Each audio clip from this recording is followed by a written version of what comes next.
We live under the illusion that we inhabit a single world, a solid reality shared by all. But the truth is that there are infinite worlds, infinite realities, coexisting in the same space and time. The difference between a world of suffering and one of wholeness, between a life of struggle and one of flow, does not lie in external circumstances. It lies in the level of consciousness from which life is perceived. Imagine that consciousness is a grand 7-story building. Most of humanity is born, lives and dies in the basements and on the first levels, on the floors of survival. From there, the view is limited. The walls seem solid, fear is the air you breathe, and you believe that life is a constant battle against scarcity. From those lower floors, it is impossible to see the landscapes of infinite possibility that are seen from the terraces of the upper levels. You have felt the longing to ascend. You have intuited in your most lucid moments that there must be something more, a higher way of being. That longing is proof that you are ready to receive the hidden map of your own mind. This knowledge has been called forbidden, not because it is evil, but because it gives you back your sovereignty. It reveals that you are not trapped on your current level. It shows you the stairs. This audiobook is that map. Together we will travel through the 7 levels of consciousness, from the dark basement of the victim to the luminous penthouse of the creator. You will not learn to change the world, you will learn to change the floor from which you observe it. And by changing your level of consciousness, the world you observe will have no choice but to change with you. The stairs have always been there, waiting. Chapter 1, the first level, Victim Consciousness. Ascension begins at the lowest point. Before we can climb to the luminous penthouses of power and creation, we must first have the courage to turn on a light in the basement where we have been living. We must know, with brutal honesty, where we stand. For the great majority of humanity, the starting point, the default level of consciousness, is the dark, damp, and often comfortable basement of the building of being. This is the first level, victim consciousness. The fundamental characteristic of this level is an inverted perception of reality. From this basement, life is seen as something that happens to us. We are a passive object, a small boat at the mercy of an ocean of uncontrollable external forces. Other people, the economy, the government, genetics, fate, bad luck. Life is the subject. We are the object. Victim consciousness is not a moral defect. It is a survival strategy. It is the human ego's default program designed to protect us from the immense and often terrifying responsibility of our own power. As long as the cause of our suffering is out there, we are safe from the difficult task of looking inward. Living on this level is to inhabit an invisible prison, a prison whose walls, although made of the ethereal matter of our own thoughts, feel as solid as granite. And this prison is supported by 3 fundamental pillars. The first pillar, the blame game, the projection of power. The first and most solid pillar of victim consciousness is the blame game. The mechanism is simple. The mind, to avoid the pain of assuming its own responsibility, projects the cause of its unhappiness outward. There is always an other who is to blame. If there is scarcity in our life, the fault lies with the government, the economy, our unfair boss, or our parents, who didn't give us a better education. If our relationships are a failure, the fault lies with our ex-partners, who were toxic, narcissistic, or incapable of loving. If our health is deficient, the fault lies with bad genetics, pollution, or an inadequate health system. The victim's mind is a master at constructing narratives in which it always plays the role of the wronged innocent. In its inner movie, it is the righteous hero fighting against a cruel and corrupt world. This story, although painful, provides the ego with a very seductive reward, moral justification. By blaming another, we feel morally superior. Our unhappiness becomes a badge, proof of our goodness in a bad world. The fundamental problem with blame is that it is an act of bleeding power. Every time we blame something or someone external, we are declaring, the cause of my experience is outside of me. And if the cause is outside, then the solution must also be. We become prisoners who wait for the jailer whom they hate to be kind enough to open the cell door. We surrender our sovereignty. We hand over the keys to our own lives to the very forces we complain about. The initiate in forbidden knowledge learns to see blame as a compass. When he feels the impulse to blame, he knows that this is an unmistakable sign that he is operating from the first level of consciousness. He knows that this is an invitation to withdraw the projection, to stop looking at the other, and to ask himself, what belief in me has attracted this experience? How have I, with my own state of being, contributed to the creation of this situation? This is the first and most difficult step to getting out of the basement. The second pillar, the language of powerlessness, complaint as prayer. The second pillar that supports the prison is language. Victim consciousness has its own dialect, its own way of speaking and thinking. And the most important word in that dialect is complaint. Complaint is not a simple description of a negative reality. It is a vibrational ritual. It is an affirmation. It is a prayer for lack.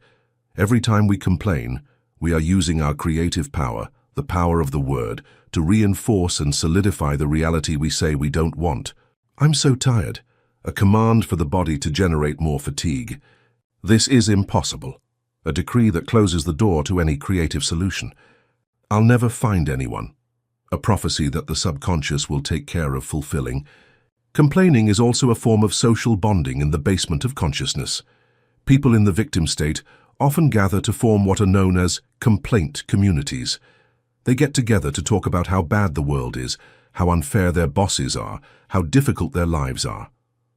In these conversations, they compete to see who has suffered the most, who is the biggest victim. This exchange, although it seems negative, provides a sense of connection and validation. I'm not alone in my misery. It is a bond based on shared wounds, not on shared strength. At a neurological level, chronic complaining is an act of self-destructive neuroplasticity. Every time we complain, we reinforce the neural circuits of pessimism and powerlessness. We literally build a brain that is an expert at detecting problems, finding faults, and ignoring solutions. We become Olympic athletes of negativity. The master learns to be a guardian of his own word. He understands that every phrase he utters is a seed, and he refuses to continue planting the weeds of complaint in the garden of his mind.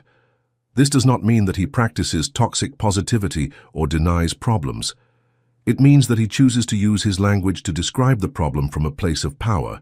We have a challenge to solve, instead of from a place of powerlessness. We are doomed. The third pillar, the emotion of powerlessness, apathy, and resentment.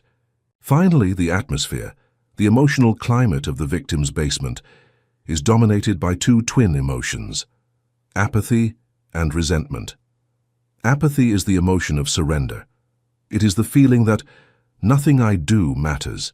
It is the learned helplessness that arises after repeated attempts to change external reality by force, without understanding the law of reflection. Apathy is the natural consequence of believing that power is outside of you. If you believe you have no control, the most logical response is to do nothing. This often manifests as depression, a lack of vital energy, the feeling of living a life in black and white. Resentment is the other side of the coin. It is the energy of anger that has not been expressed or transmuted. It is the bitterness that builds up when we feel that the world owes us something and refuses to pay us. It is the poison that results from the victim's story. As we have seen, resentment is a biochemical state of chronic stress that corrodes our body from within. But why would anyone choose to live in such a toxic emotional climate? Because, incredible as it may seem, the victim state has a secret reward. It offers a secondary benefit that the ego finds irresistible. The benefit is that it absolves you of the terrifying responsibility of your own power. Being the creator of your own life is a liberating idea, but it is also an immense burden. It means there are no excuses. It means that the quality of your life depends entirely on the quality of your own consciousness. For the ego, which fears failure above all else, this responsibility is terrifying. The victim role offers the perfect alibi. If the world is to blame, then I don't have to do the difficult inner work of changing my beliefs, healing my wounds, disciplining my thoughts. I can stay in my comfort zone, even if it's a miserable comfort zone, and justify my inaction by blaming external forces. Victim consciousness is not a weakness. It is a hiding place. It is the place where the soul hides from the immense power and immense responsibility of its own divinity. Living in the basement of victim consciousness may seem like a lifelong sentence, an immutable reality. The walls of blame and complaint seem solid as granite, but even in the darkest cell, sometimes, a ray of light filters through a crack. These cracks are moments of cognitive dissonance. They are instants when the victim's narrative fails to explain reality in a satisfying way. Perhaps we see someone who started from much worse circumstances than ours and has managed to create a life of success and joy. This fact is an anomaly that the victim's program cannot compute. If the world is to blame, how is it that this person with worse cards has won the game? Perhaps we experience an unexpected act of kindness or generosity from someone we expected nothing from. This event contradicts the belief that no one supports me, or people can't be trusted.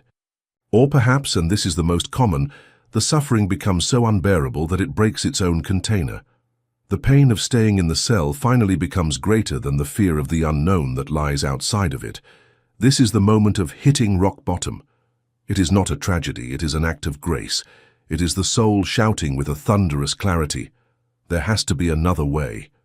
The moment that question arises, the first crack in the prison wall has appeared, and through that crack the light of a new possibility enters.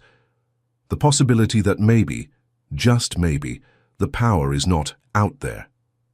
The first step of ascent, the art of radical responsibility. The first step to getting out of the basement of victim consciousness is not a complicated technique or a mystical ritual. It is a simple but terrifying choice. It is the choice to take 100% responsibility for our life experience. Let's pause here, because this is the most important decision a human being can make, and it is crucial that we understand what radical responsibility is not and what it is. It is not blame. Taking responsibility does not mean blaming yourself for the terrible things that may have happened to you. It does not mean that you deserved it, or that it was your fault, that you were betrayed, or that you were in an accident. It is not control. It does not mean that you have control over all the events in the universe. You do not control the weather, the economy, or other people's decisions. Radical responsibility, in its essence, is the recognition of your ability to respond. It is the act of reclaiming your sovereign power to choose your response, your perception, and your meaning in the face of any circumstance that life presents to you. The prisoner in the victim state believes that his happiness depends on the jailer, the external world changing. The individual who takes the first step toward freedom realizes that his happiness depends solely and exclusively on his own inner choice. This change is immediately reflected in the type of questions we ask ourselves. The victim asks, "Why is this happening to me?" It is a question that seeks blame and reinforces powerlessness. The creator who awakens asks, "For what reason is this happening to me? What is this situation here to teach me?" It is a question that seeks the lesson and reclaims power. The victim declares, "My partner can't talk to me like that." It is a declaration that tries to control the other. The creator asks, "Why have I attracted this experience? What boundary do I need to learn to set? What belief in me about deservingness is being reflected here?" It is a question that seeks the inner cause. Taking radical responsibility is the act of ceasing to be the effect and starting to be the cause. It is the moment you stop being the pawn on the chessboard and you realize that you are the player. The workshop of the freed prisoner, integrated practices. The initiate who decides to leave the basement does not wait for the jailer to open the door. He begins to forge his own key. His workshop is his journal, and his first tool is the pen of responsibility. One of the most powerful practices to catalyze this change is the responsibility inventory. The initiate makes a list of all his main complaints, of all the areas of his life where he feels like a victim. For each complaint about a person or an external circumstance, he forces himself, with a brave honesty, to find and write down at least one way that he has contributed to creating or allowing that situation. If the complaint is, "My boss doesn't value me," the inquiry might reveal, "Maybe I contributed by not clearly communicating my achievements, by not setting boundaries on my workload, or by not believing in my own worth myself." If the complaint is, "My partner doesn't listen to me," the inquiry might reveal, Maybe I contributed by not listening to her, by interrupting her, or by communicating from a place of complaint rather than from a clear and vulnerable request. The goal of this exercise is not to find blame, but to find power. The moment you identify your contribution, you have found the lever. You have found the only point in the entire system over which you have 100% control: yourself. The second practice of the initiate is a vigilance of his own language. He commits to a fast from blame and complaint. Every time the old victim's voice arises in his mind or his mouth, he observes it without judgment. He recognizes it. Ah, there's the old pattern. And then, deliberately, he replaces it with a question of power. Instead of saying, "It's impossible to get a raise with this economy," he stops and asks himself, "What unique value could I bring that would make a raise inevitable, regardless of the economy?" Instead of complaining about his lack of energy, he asks himself, "What small action can I take right now to generate 1% more energy?" This linguistic change is an act of conscious neuroplasticity. You are weakening the highway of powerlessness and starting to blaze the trail of possibility. Getting out of the basement of victim consciousness is the most difficult and most important act of the entire spiritual journey. It is the true birth of the individual. It is the moment you stop being a passive reflection of your programming and reclaim your power as the light that projects the image. It's not an easy path. The ego will fight with all its might to keep you in the familiar story of the victim. The old programming will call to you with its siren song of comfort and non-responsibility. Your friends in the basement may feel betrayed by your decision to seek the light, but once you have seen the light through the crack in the wall, you cannot go back to total darkness. Once you have tasted the intoxicating sensation of your own power, the tasteless food of blame can no longer satisfy you. Chapter 2. The second level, the consciousness of struggle. It is crucial to understand that this level is not a mistake. It is a necessary and monumental evolution. It is the first great awakening. At this level, the fundamental perception of reality is reversed. Life ceases to be something that happens to you and becomes something you can make happen. You stop being the effect and become the cause. You stop being the victim and put on the warrior's armor. The warrior archetype is the soul of this level of consciousness. It is a stage of immense power and great achievements in the external world. It is the level from which empires are built, Olympic medals are won, and the peaks of corporations are reached.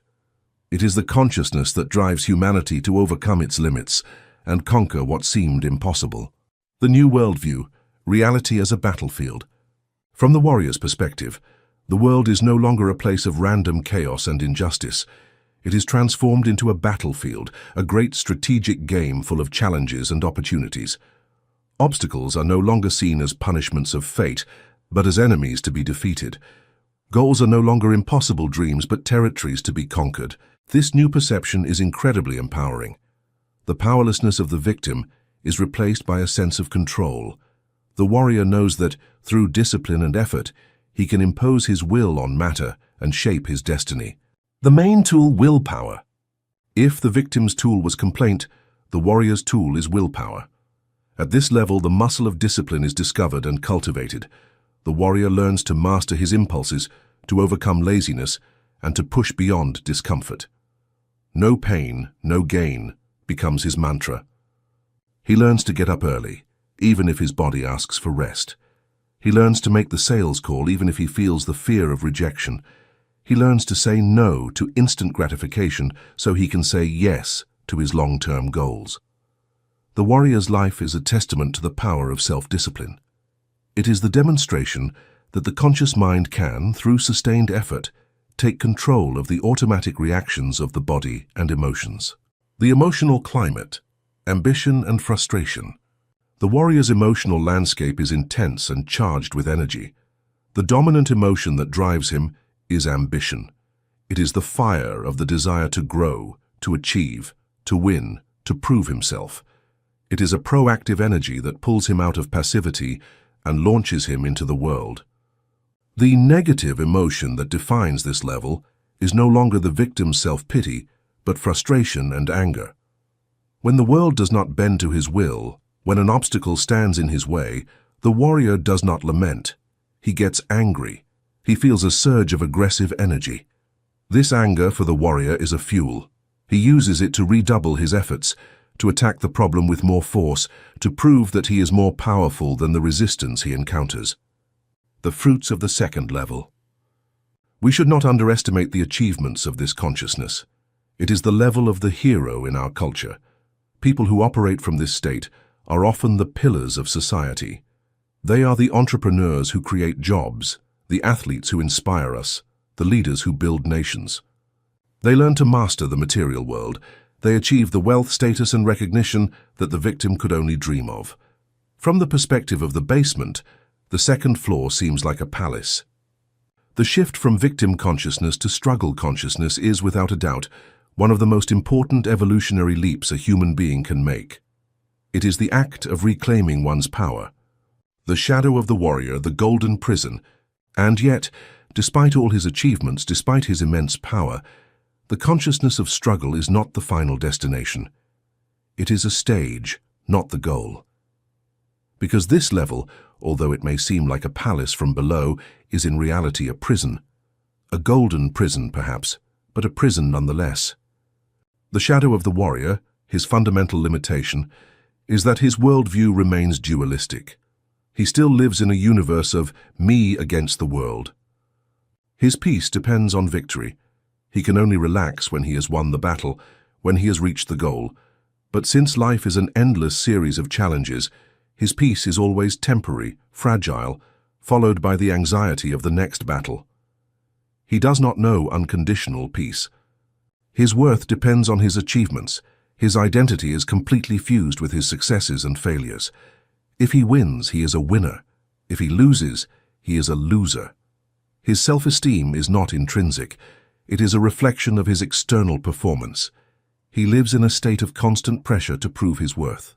His mode of operation is struggle. He believes that the only way to create is through effort, tension, and control. He does not know the power of surrender, of collaboration with the universe, of effortless flow. His life is a perpetual war, and a war, no matter how glorious, is always exhausting. The warrior has escaped the powerlessness of the basement, but he has become trapped on the battlefield of the second floor. He has learned to control his actions, but he has not learned to control the source from which his actions are born, his own state of consciousness. The energy cost of perpetual war. The warrior has built a golden palace on the foundations of the basement. He has power, he has agency, he has achievements. But the foundations of his kingdom are shaking because perpetual war, no matter how victorious, always has a cost, an energetic, biological, and spiritual cost. Living in the consciousness of struggle is living in a state of chronic activation of the sympathetic nervous system. It is the fight-or-flight mode turned into a lifestyle. The warrior's inner orchestra is a constant fanfare of adrenaline and cortisol. This state, designed by nature for short bursts of survival when it becomes the norm, begins to devour the body and soul from within. The physical cost, chronic exhaustion or burnout, is the sacred disease of the warrior. His body, being constantly on alert, never enters the rest and repair mode. His immune system weakens, his digestion suffers, his sleep is shallow. He lives in a paradox. He is wired by stress but profoundly tired. The mental cost. Creativity and long-term vision require access to the prefrontal cortex, the master brain. But chronic stress diverts energy from this area and concentrates it in the amygdala, the primitive brain. As a result, the warrior's thinking becomes rigid, reactive, and short-term. He loses the ability to see the big picture. He becomes an expert at winning battles, but often he loses the war. The emotional cost. To be able to endure the harshness of the battlefield, the warrior often builds an emotional armor. He disconnects from his vulnerability, his tenderness, his capacity to feel deeply. He becomes efficient, but dry. His heart, though strong, is closed. The empty victory, the awakening of the warrior. The great tragedy of the warrior is that often, after decades of struggle and achievement, he reaches the top of the mountain he set out to conquer, and upon looking around, discovers that he still feels a deep emptiness. He has won the world, but he has lost the connection to his own soul. He realizes that the peace he longed for was not to be found on the mountaintop, but in the ability to enjoy the journey, something he never allowed himself. It is in this moment of existential crisis, in this empty victory, that the warrior is presented with a new choice. He can redouble his efforts, look for an even higher mountain to conquer, believing that the next victory will finally give him peace. This is the path of endless suffering. Or he can do something much braver than any battle he has ever fought. He can lay down his arms. He can sit on the top of his mountain, look at his dented armor, feel his exhaustion, and ask himself the question that changes everything. What if there is another way? This is the awakening of the warrior, the moment when consciousness realizes that the true enemy was never out there. The real battle was always internal, and the true victory is not conquering the world. It is making peace with oneself. The practice of the wise warrior, the search for a third way. The awakening of the warrior is not an act of surrender in the victim's sense. It is a strategic surrender. It is the recognition that brute force has a limit and that a superior power exists in intelligence and alignment. The initiate who is ready to transcend the second level does not need to learn a new doing technique. He needs to learn the art of seeing in a different way. His practice becomes contemplative. The wise warrior begins by performing an audit of the struggle. He takes his journal, not to list his goals and battle plans, but to audit his effort. He asks himself, in what areas of my life am I applying a disproportionate force? Where do I feel like I'm rowing against the current instead of flowing with it? What battles am I fighting out of habit, out of pride, or out of the need to be right, that no longer serve my highest purpose? This act of honest self-observation reveals the points where his energy is being wasted in useless struggles. Once the struggle is identified, the wise warrior does not surrender the path of the victim, nor does he redouble his effort, his own default path. He looks for a third way. He begins to ask himself questions from a higher level of consciousness.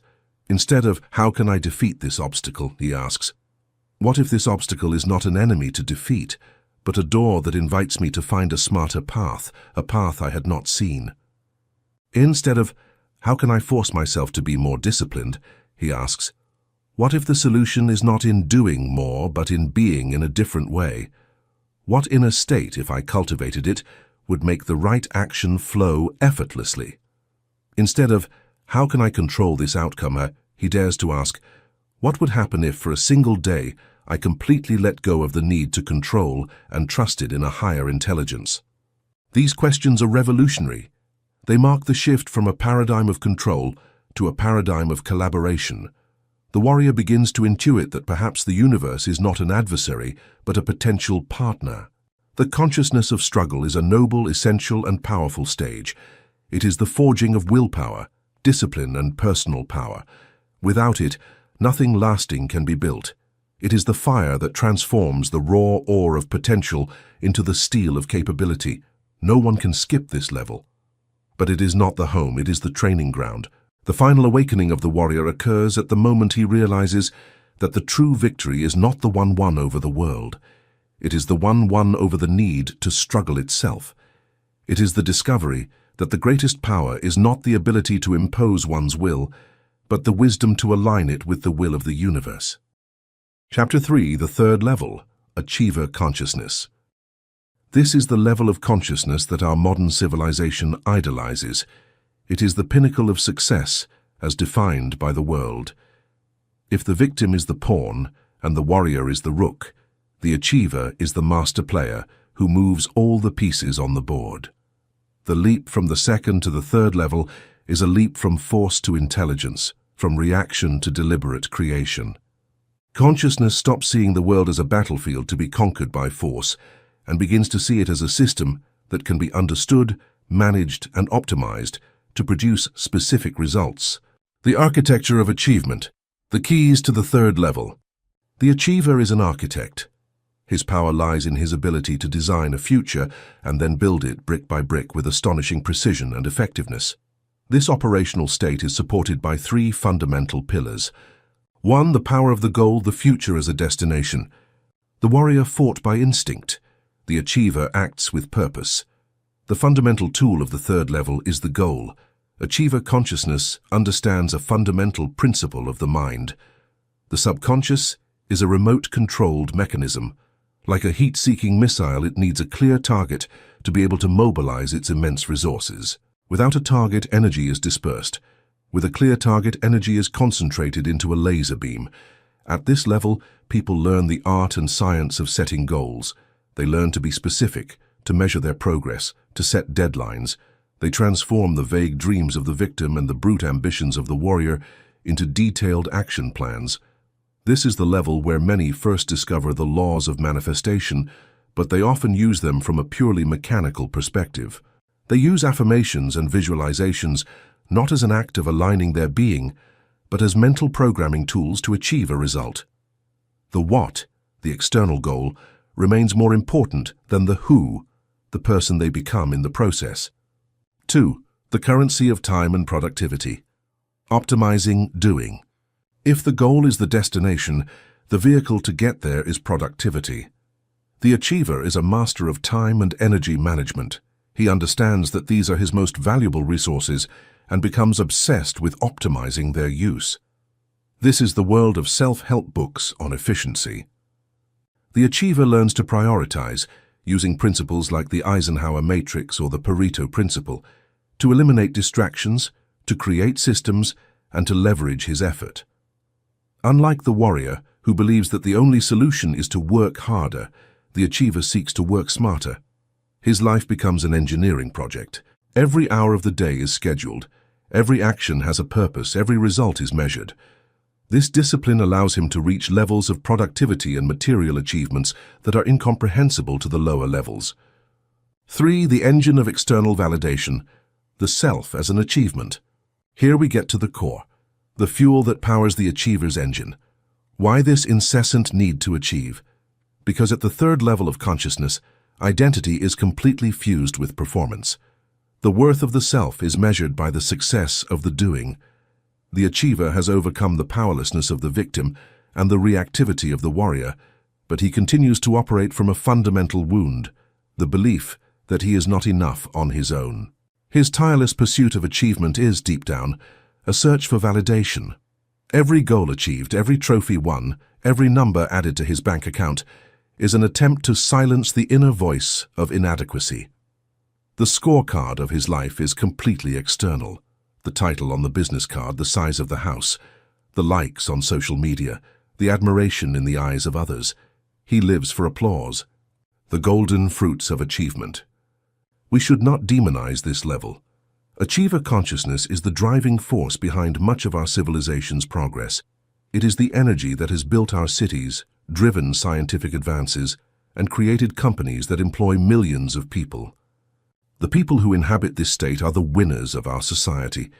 They are the CEOs, the elite athletes, the renowned artists, the influential politicians. They enjoy a level of material wealth, power, and freedom of choice that is the envy of many. They have learned to play the game of the material world and have won. They have built a magnificent palace on the 3rd floor, far from the dark basement of the victim, the shadow of the achiever, the golden cage. And yet, despite all the external brilliance, the 3rd level is not the final destination, because the palace that the achiever has built is in reality a golden cage. It is a prison so comfortable, so beautifully decorated, and so admired by others that its inhabitant often doesn't realize he is a prisoner. The shadow of achiever consciousness is subtle, but deeply corrosive. The first bar of the cage is the when-then trap. The achiever lives perpetually in the future. His inner peace is always conditioned on the next achievement. I'll be happy when I get the promotion. I'll relax when I hit the sales target. I'll enjoy life when I retire.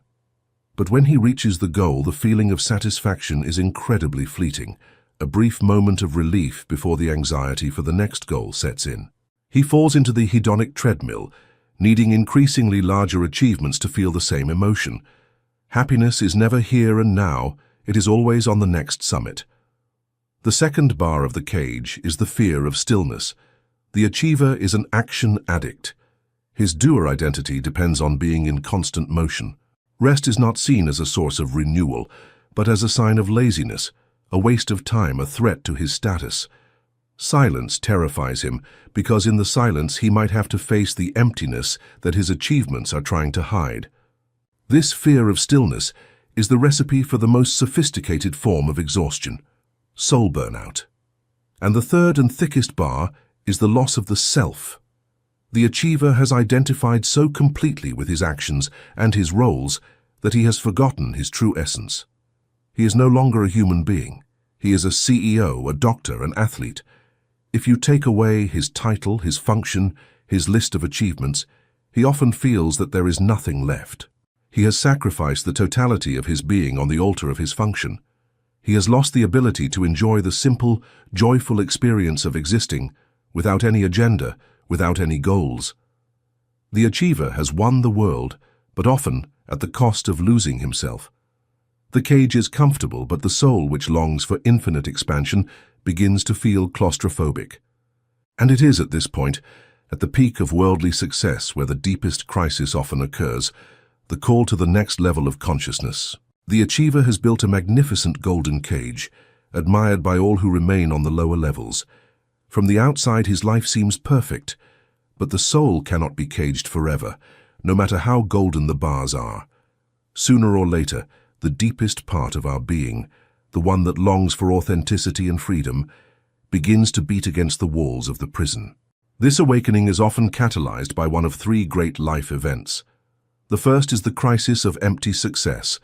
It is the moment when the achiever, after years of Herculean effort, finally reaches the great goal he set for himself, the one he believed would give him lasting happiness. He gets the promotion, sells the company, wins the championship, and for a brief moment he feels euphoria. But then, a few days or weeks later, a feeling of emptiness begins to creep in. He realizes, with a chilling horror, that the promised happiness has not arrived. The inner landscape remains the same, and he is faced with the most terrifying question for the ego: if this wasn't the answer, what is? The second catalyst is the collapse from exhaustion. The achiever's engine, fueled by the cortisol and adrenaline of constant ambition, finally burns out. The body, which has been ignored and treated as a mere tool, says, "Enough."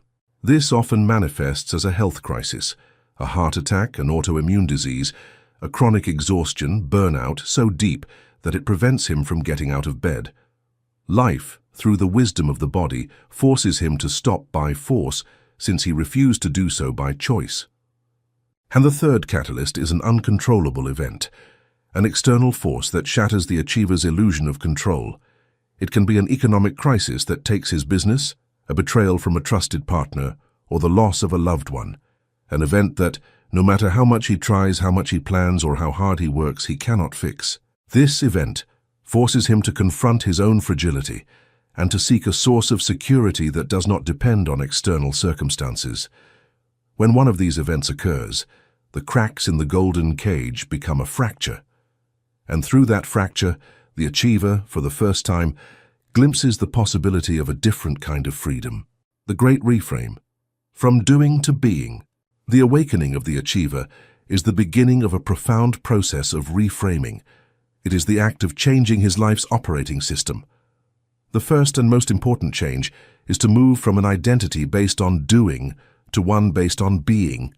The initiate who is ready to transcend the third level embarks on the difficult but liberating task of unlinking his worth from his achievements. He begins a practice of self-observation where he learns to see his successes and failures not as a verdict on his identity, but as fleeting experiences that his consciousness is witnessing. The second change is to move from an external scorecard to an internal one. The achiever stops measuring the success of his day by the number of tasks completed or by the approval of others. He begins to use an inner compass. His new questions, the ones that define a good day, become: was I authentic today? Did I act with integrity? Did I feel peace? Did I express love? Was I present? He realizes that the quality of his inner state is the only true measure of success. And the third change is to transform goals from destinations into vehicles. Goals are no longer the place where happiness resides. They become vehicles for the growth and expression of the self. The goal is no longer to sell the company for 10 million.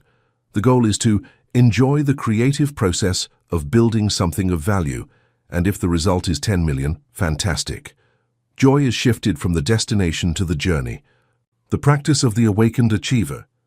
The initiate who finds himself in this transition does not need to learn new productivity techniques. He needs practices of inner reorientation. His main practice is the why audit.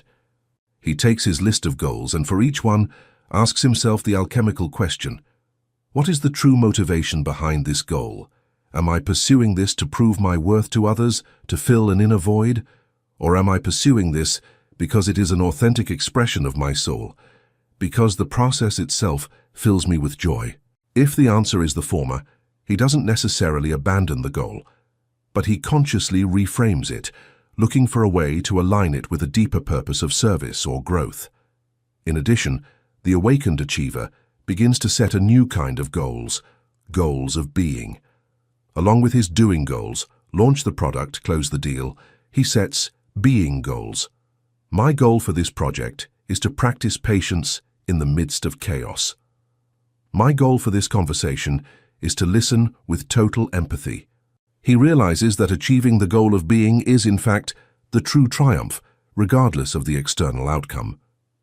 Achiever consciousness is the summit of what the ego, as a separate entity, can build in the world. It is a stage of immense power, a demonstration of the incredible capacity of the human mind to shape matter through will and discipline. But true mastery is not building the most beautiful golden cage. It is realizing that the cage door has always been open. The final awakening of the achiever occurs at the moment he lets go of the need for external validation and realizes that the only approval that truly matters is his own. It is the moment when his ambition is transmuted into aspiration. He no longer seeks achievements to feel whole. He seeks to express the wholeness he has discovered within himself.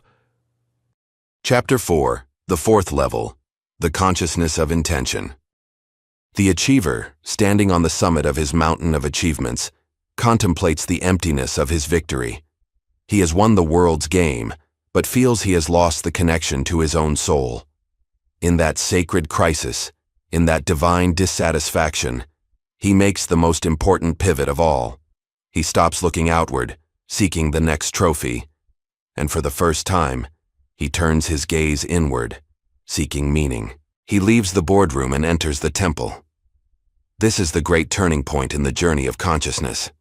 It is the crossing of the equator, the passage from the hemisphere of survival to the hemisphere of conscious creation. It is the moment we stop being an ego that tries to conquer the world and start being a soul that seeks to express itself in it. Welcome to the fourth level, the consciousness of intention. This level represents a paradigm shift so fundamental that it is, in essence, a second birth. It is the moment the red pill is taken. It is the awakening to the truth that the lower levels could only intuit, that our inner world is not just a factor in our life. It is the cause of our life. In the first three levels, although the individual's power grows, from the powerlessness of the victim to the strength of the warrior and the strategy of the achiever, the fundamental premise remains the same.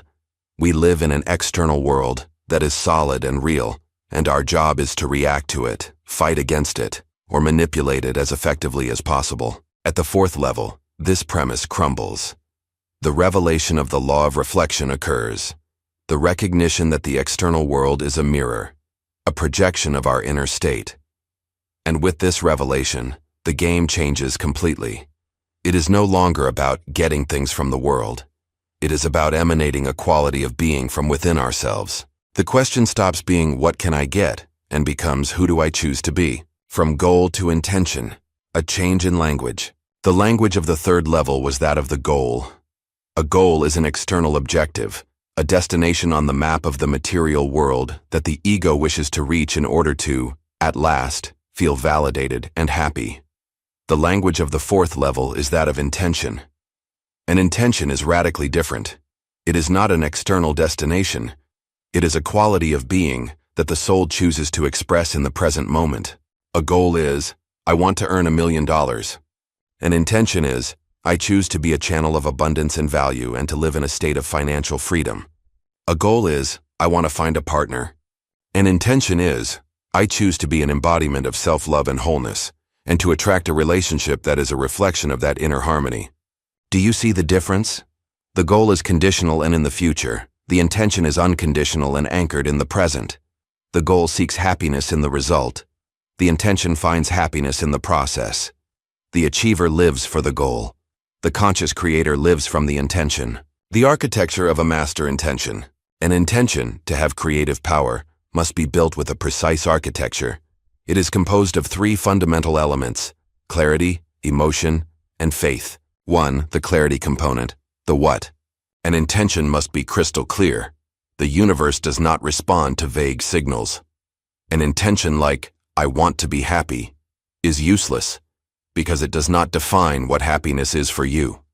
The initiate at the fourth level takes the time, in the stillness of contemplation, to distill the longing of his soul into a clear and concise declaration. Through writing, through meditation, he asks himself, what quality of being, if I fully embodied it, would transform my life experience? This clarity is not a process of willpower. It is a process of listening.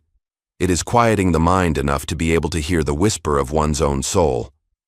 2. The emotion component, the why. A third-level goal is often driven by the emotions of the ego, the fear of scarcity, the need for approval, the desire to outperform others.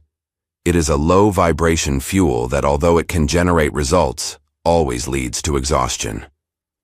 A fourth-level intention is driven by the emotions of the soul. The why behind the intention must be an expansive emotion: love, joy, creativity, service, growth. The initiate examines his intention and asks himself, why do I want this? And he keeps asking until he arrives at the highest root emotion. I want to build this business. Why? To have financial freedom. Why do I want financial freedom?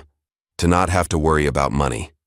This is an ego motivation based on fear. The initiate goes deeper. And what would I do if I didn't have to worry? I would dedicate myself to creating innovative solutions that help people. And why do I want to do that? Because the act of creating and serving fills me with a profound sense of joy and purpose. There it is. The true intention is not the business. It is being a channel for joy and purpose. When you align your intention with an emotion of the soul, you connect it to an inexhaustible source of energy. The faith component, the how. This is the quantum leap that differentiates the achiever from the creator. The achiever, third level, obsesses over the how. He creates detailed action plans and clings to them rigidly, trying to control every variable. His security resides in his plan. The creator, fourth level, understands that the how is not his job. It is the job of the infinite intelligence of the universe. His job is to define the what, clarity, and the why, emotion, with absolute conviction, and then to let go of the how with radical faith. This surrender is not passivity. It is an act of supreme power.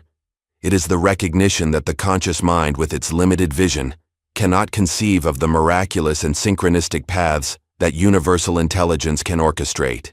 It is the difference between trying to navigate the ocean with a small paper map and trusting the cosmic satellite GPS. By letting go of the need to control the how, you create the space for magic to happen. The reflection of intention, the birth of synchronicity. When a person begins to operate from this fourth level of consciousness, the mirror of reality begins to reflect a new and magical quality. Events stop seeming random. The world starts to speak. Synchronicities appear. Synchronicity, a term coined by the psychologist Carl Jung, is a meaningful coincidence. It is the moment when an event in the external world aligns perfectly and seemingly miraculously with your inner state. You're thinking of an old friend, and at that instant the phone rings and it's them. You need the solution to a problem, and you open a book to a random page that contains the exact answer. You set the intention to find a mentor, and the next day you are seated next to the perfect person on a plane. Synchronicity is the language through which the universe confirms to you that it has received your intention and that it is conspiring in your favor. For the consciousness of the lower levels, these events are simple coincidences. For the initiate at the fourth level, they are proof that the law works. They are the traffic signs on the map of his soul, indicating that he is heading in the right direction. Living in the consciousness of intention is beginning to live in a constant and magical dialogue with reality. The great transition, from doer to creator. Understanding the architecture of intention is one thing. Living from it, in a world that still idolizes the goal and achievement, is true mastery. It represents the fundamental transition from the doer to the creator. The doer, who operates from the third level, uses force and willpower. His energy is a push. He tries to impose his plan on reality. His motto is, make things happen. He takes pride in his effort and his struggle. His security lies in control, in having a detailed action plan for every step of the way. The creator, who operates from the fourth level, uses alignment and flow. His energy is a pull, a magnetism. He does not impose his plan. He sets an intention and allows reality to organize itself around him. His motto is, allow things to happen. His security lies not in controlling the how, but in the certainty of the what and the why. This change requires a profound reorientation of our source of power. The doer trusts his personal will, the strength of his own ego. The creator learns to trust a higher will, the infinite intelligence of the universe. He understands that his job is to align his small will with the great will. It is the recognition that his deepest desires are not whims of the ego, but whispers of the universe, which indicate the direction of his own unique expression. The creator's practice does not focus on effort, but on the purification of his intention. The doer is driven by the need to prove his worth. His achievements are an attempt to fill an inner void. The creator is driven by the longing to express his worth. His creations are an overflow of a wholeness he already feels within himself. The former is an energy of contraction and need. The latter is an energy of expansion and generosity. And the universe, the great mirror, reflects each one with perfect fidelity. The workshop of the awakened creator, integrated practices. The initiate at the fourth level transforms his daily practices. They are no longer tools to get something from the world, but to align with the truth of his own being. One of the most fundamental practices is that of the intentionality journal. The initiate no longer uses his journal to make to-do lists, but to write declarations of being. Every morning, instead of the doer's question, "What do I have to do today?" he asks the creator's question, "Who do I choose to be today?" The answer is not a role, but a quality. Today I choose to be an embodiment of peace. Today my intention is to be a channel of creativity. Today I choose to see the perfection in every person I meet. He writes this intention, and then he dedicates a few minutes to feeling it in his body, to visualizing what a day lived from that quality would be like. He is not planning his actions, he is setting his state of being, knowing that the right actions will flow naturally from that state. To purify his desires and ensure they are born from the soul and not the ego, the master practices the distillation of the why. He takes a goal that his mind has formulated, and like an alchemist who distills a substance to find its essence, he repeatedly asks himself, why? I want a raise. Why? To have more security. Why do I want security? To be able to relax and stop worrying. Why do I want to relax? To be able to enjoy my life and my family more. Why do I want to enjoy? Because it is a feeling of joy and peace. The master has found the gold. The true intention was not the money, it was peace and joy. And then, he reframes his practice. Instead of obsessing over money, he focuses on directly cultivating the state of peace and joy in his present, knowing that from that state he will attract the circumstances, including money, that correspond to it. Finally, the conscious creator knows that the universe is speaking to him. To learn its language, he keeps a log of synchronicities. The initiate dedicates a section of his journal to recording the meaningful coincidences. He notes the synchronistic event, the unexpected call, the random phrase overheard, the book that falls open to a page, and most importantly, he notes the inner state or question he had in his mind just before it occurred. Over time, this record becomes a personalized map of the dialogue between his intention and the universe's response. His faith stops being a belief and becomes a knowledge based on experience. He realizes without a doubt that he is not alone, that he is in a constant dance with an intelligent and responsive partner. The consciousness of intention is the great portal. It is the moment you stop being a robot programmed by the past or a slave to the goals of the future. It is the moment you reclaim your power in the only place it exists, the now. Chapter 5. The fifth level, the consciousness of flow. To understand the profound transformation this level represents, let's imagine life as a great and powerful river. This river is the current of universal intelligence, the flow of life that moves with an immutable purpose toward the ocean of wholeness. On the first level, the victim is drowning in the river. He feels dragged by currents he doesn't understand, battered against the rocks of chance. His experience is one of terror and helplessness. On the second level, the warrior decides to fight. He gets into a small boat and rows with all his might against the current, trying to impose his own direction. His experience is one of heroic effort, but it is exhausting and ultimately futile. On the third level, the achiever builds a motorboat. He uses strategy and technology to sail the river, often in a straight line, believing he has mastered nature. He spends an immense amount of fuel, and although he reaches many destinations, he rarely feels the true peace of the river. On the fourth level, that of intention, the traveler finally turns off the motor. He has set his destination and now looks at the river with a new respect, beginning to trust its current. On the fifth level, the traveler does something radical. He lets go of the oars, he gets rid of the motor. He stands up in his boat in a state of calm and balance and learns to use a single subtle instrument, a small rudder. This rudder is his intuition. He no longer tries to force his way, but uses the small and delicate touches of his inner guide to navigate the powerful current of the river, allowing the immense force of life itself to carry him effortlessly and with perfect grace toward his destination. This is the state of flow. The anatomy of surrender, the power of letting go. The key word at this level of consciousness is surrender. Our mind, trained in the lower levels, equates surrender with defeat, passivity, and failure. But the surrender of the fifth level is not the passive surrender of the victim who gives up. It is an active and conscious surrender. It is the highest form of action, the Taoist principle of Wu Wei, often translated as effortless action or active non-action. What does this mean? It means you stop being the source of action and become the channel of action. It is not passivity. Surrender is not sitting on the riverbank and waiting for your dreams to float by. It's getting in the boat, being awake, attentive, and with your hand on the rudder. It is radical trust. Surrender is born from the deep and ingrained recognition that the river of life is intelligent and benevolent. It is the end of the ego's arrogance, which believes it is a separate entity that must control and plan every aspect of existence.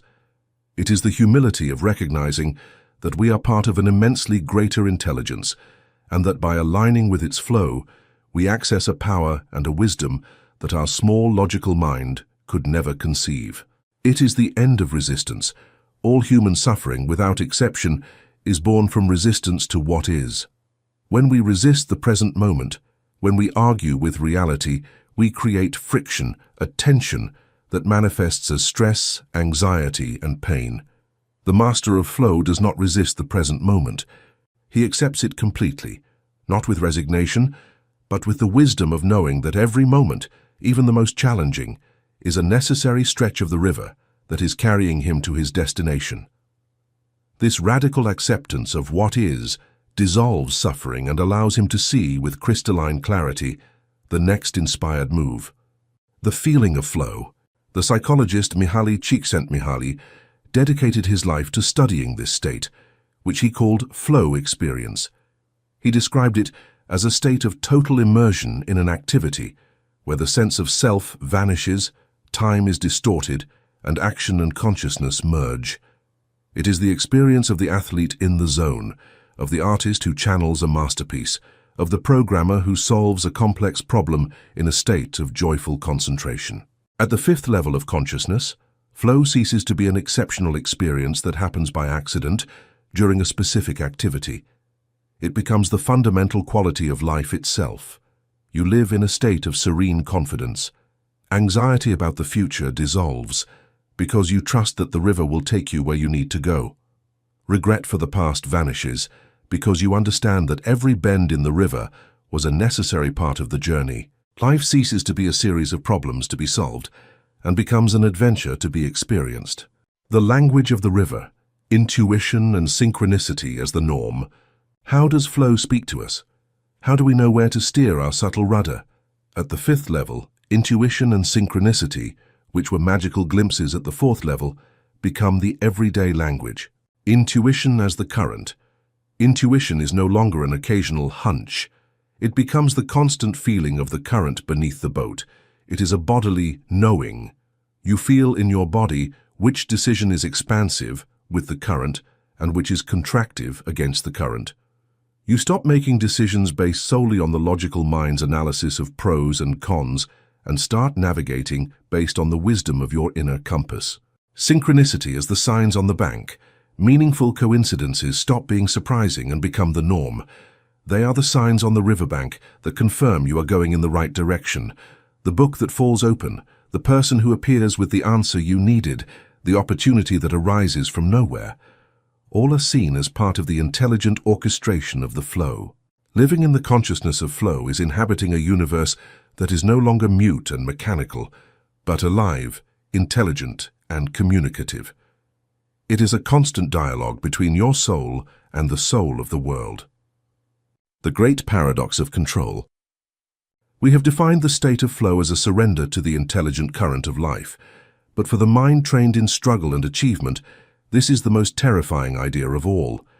Letting go of control feels like a death. The ego, whose identity is based on its ability to make things happen, sees surrender as a failure, an abdication of its power. Here we find the great paradox of control. The initiate at the fifth level discovers that the attempt to control life is what makes him lose all control.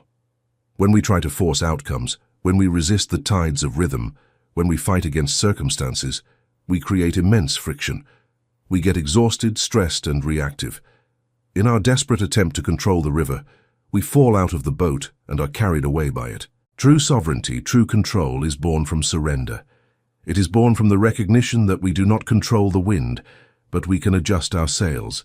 It is born from the humility of admitting that our small logical mind cannot grasp the immense complexity of cosmic orchestration. True power is not forcing the river to follow our path. True power is becoming such a master navigator that we can use the river's own force to carry us to our destination, often by much more beautiful and efficient routes than we had planned. It is a shift from a power over life paradigm to a power with life paradigm. The workshop of the river master, integrated practices.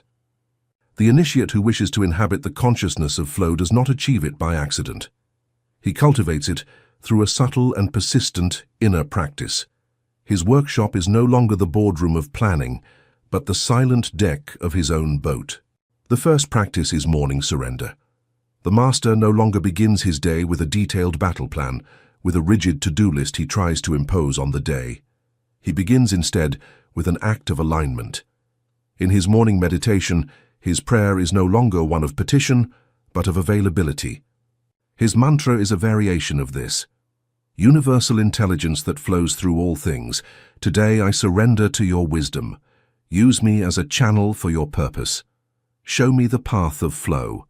I am open and willing to follow your guidance.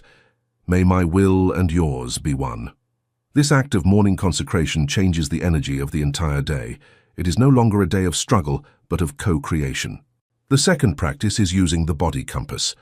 To know if he is rowing against the current or flowing with it, the master uses the infallible wisdom of his bodily sensations.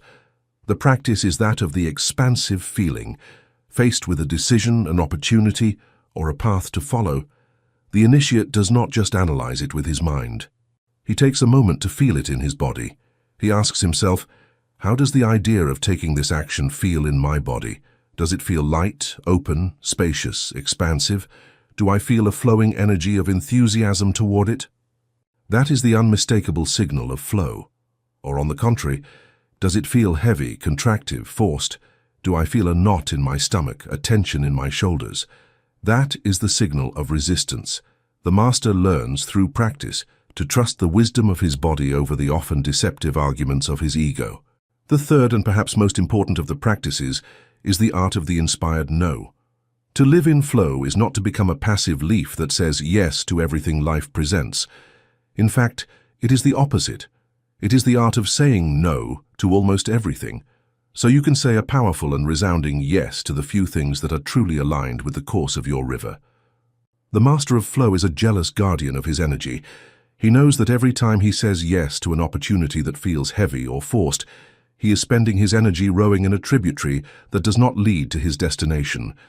Therefore, he uses his body compass to filter the countless requests and opportunities that are presented to him. He learns to say a calm, guilt-free no to the good opportunities, to keep his energy and space available for the great opportunities, those that flow will present to him, and that will feel like an absolute yes in his entire being. The consciousness of flow is the dissolution of the war between the self and the universe. It is the discovery that you are not a solitary navigator fighting against a hostile ocean, but a conscious expression of the current itself. Life ceases to be a series of problems to be solved and becomes a dance of which you are the protagonist. Chapter 6. The sixth level, the consciousness of unity. To enter this territory, we must first dismantle the most fundamental illusion of all, the root belief on which our entire civilization and all our suffering have been built. The illusion of separation. From the moment we are born, we are taught to define ourselves by our boundaries. This is my body and that is yours. I am here and the world is out there. This is my family and that is yours. Our language, our science, and our psychology are built on the premise that we are egos encapsulated in skin, as the philosopher Alan Watts said. Isolated consciousnesses, navigating as solitary monads through a universe that is fundamentally alien to us. From this perception of separation, all fears are born. The fear of loneliness, the fear of death, the fear of scarcity, the fear of the other. Conflict, competition, and the feeling of being an insignificant fragment in a vast and indifferent cosmos are born. The great revelation of the sixth level of consciousness is that this separation is an illusion, an incredibly convincing, perceptual illusion, but an illusion nonetheless. The forbidden truth is that at the most fundamental level of reality, separation does not exist. Everything in the universe is intimately, inextricably, and eternally interconnected. You are not a drop in the ocean. You are the entire ocean, experiencing itself in the focal point of a drop. The scientific echoes of unity. This idea, which for millennia was the exclusive domain of mystics and sages, today finds astonishing echoes in the discoveries of cutting-edge science. Cosmology tells us the story of our origin. Approximately 13.8 billion years ago, everything we know, every galaxy, every star, every planet, every atom in your body, was concentrated in a single point of infinite density and energy. The Big Bang was not an explosion in space, it was the expansion of space itself from that point of primordial unity. This means that every particle of your being shares a common origin with the farthest star. You are, in the most literal sense of the word, stardust.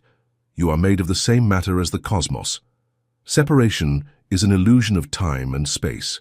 Biology reveals that we are not isolated entities, but walking ecosystems. Our body contains billions of microorganisms, our microbiota, without which we could not digest food or produce certain neurotransmitters. We are in a constant symbiosis with the world around us. The air you exhale, full of carbon dioxide, is the breath that gives life to plants. The oxygen that plants release is the breath that gives life to you. There is no real boundary between you and the atmosphere. You are a temporary knot in the infinite network of the biosphere. Quantum physics offers us the most disconcerting and direct proof. The phenomenon of quantum entanglement, described by Einstein as spooky action at a distance, demonstrates that two particles that were once connected remain mysteriously linked, no matter the distance that separates them. If you measure a property of one particle, the corresponding property of the other particle is determined instantly, even if it is on the other side of the universe. This violates our classical understanding of space and time and points to a deeper truth, that at a fundamental level, The entire universe is a single, interconnected system. Science, in its own way, is beginning to draw the outline of the truth that mystics have always known. Unity is not a poetic idea. It is the fundamental architecture of reality. The three awakenings to unity. For the human being, this understanding does not usually arrive as an intellectual theory, but as a series of awakenings, of direct experiences that dissolve the boundaries of the self. 1. Unity with nature. The first awakening is often the most accessible. It occurs in those moments of deep connection with the natural world, when you are breathless at the majesty of a mountain range, or you sit in silence by the sea and feel your breath synchronize with the rhythm of the waves. In those instants, the ego's chatter stops. The feeling of being a separate I that observes nature dissolves. And for a moment, there is only being. You feel the solidity of the mountain in your own bones. You feel the vastness of the ocean in your own consciousness. You are no longer in nature. You realize that you are nature. 2. Unity with humanity. This is the awakening of true compassion. In the lower levels, our relationship with others is based on duality: friend, enemy, us, them, pleasure, threat. At the 6th level, you begin to look into the eyes of another person, even someone with whom you are in conflict, and to recognize beyond the mask of their personality the same spark of consciousness that burns within you. You realize that the consciousness that looks through your eyes is the same one that looks through theirs. Their stories, their beliefs, their wounds may be different, but the essence, the silent witness who experiences that life, is identical to yours. From this perception, judgment becomes impossible. How could you hate another if at their deepest level they are you in a different form? Irritation is transformed into compassion. Conflict becomes an opportunity for recognition. This is the true meaning of the greeting Namaste. The divinity in me bows to the divinity in you. You understand on a visceral level that hurting another is literally a form of self-injury. 3. Unity with the source. This is the mystical awakening, the peak experience. It is the final and total dissolution of the feeling of a separate self. It is the moment when the drop of water, after its long journey, falls back into the ocean and realizes that it was never separate from it. In this state, there is no longer a you who experiences the universe. There is only the universe experiencing itself. It is the state of I am, pure consciousness, without attributes. It is the end of all searching, because you realize that you are what you have always been looking for. It is the recognition that you are not a creation of God, you are an expression of God. This experience can be fleeting, a glimpse of eternity. But once it has been lived, even for a single instant, it changes you forever. The belief in separation is revealed as a cosmic joke.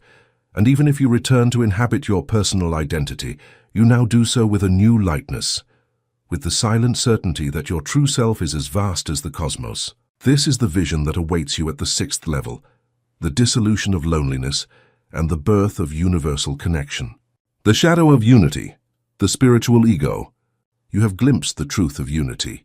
You have felt in your heart that you are not a wave but the ocean. And this realization, although peaceful, is also the most radical of all, because it is a death sentence for the self you thought you were. To integrate this truth, you must cross the most feared and most transformative valley of all. But even at this high level of consciousness, the ego, in its infinite cunning, finds a final and subtle trap to ensure its survival. It is the trap of the spiritual ego. The spiritual ego is the part of us that takes the experience of unity and turns it into a badge, a trophy, a new and improved identity. It is the voice that whispers, "Now I get it. I am more conscious than others. I have reached a level that others cannot understand." This is the most dangerous veil of all because it is woven with light itself. The spiritual ego can lead to a form of subtle arrogance, a condescension toward those who are still trapped in the lower levels of consciousness. It can create an attachment to the experience. The seeker becomes addicted to states of ecstasy and unity, and judges his progress based on the frequency of these peak experiences, rather than on the quality of his presence in daily life. And in its most toxic form, it can lead to spiritual bypassing. It is the use of the absolute truth that everything is one to avoid dealing with the relative problems of human life. It is the person who justifies their bad behavior by saying, "It doesn't matter, everything is an illusion," or who ignores the suffering of others with the phrase, "Everything is perfect just the way it is." The true sign of having integrated the consciousness of unity is not the ability to have mystical experiences, but the increase in humility, compassion, and silent service. It is not a declaration of how much you know, but the recognition of how little you know. It is the dissolution of personal importance in the vast mystery of being. The workshop of the mystic, cultivating the consciousness of unity. The initiate at the 6th level does not seek to achieve unity. He practices the art of noticing the unity that already exists in every moment. His work is not to build, but to dissolve boundaries. One of the most fundamental practices is the meditation of dissolving boundaries. The mystic, in his stillness, follows the journey of his own breath. He follows the inhalation, recognizing that he is taking the outside, the air that moments before was in a tree, and turning it into his inside. And he follows the exhalation, realizing that he is giving his inside to become outside again. In the simple and constant dance of the breath, he experiences, moment by moment, the non-existence of a real boundary between his being and the world. Then he expands this consciousness. He sits with his back against a tree and practices the I am the tree meditation. He feels his own roots sinking into the same earth that nourishes the tree. He feels his spine as solid and still as the trunk. He feels his arms as the branches.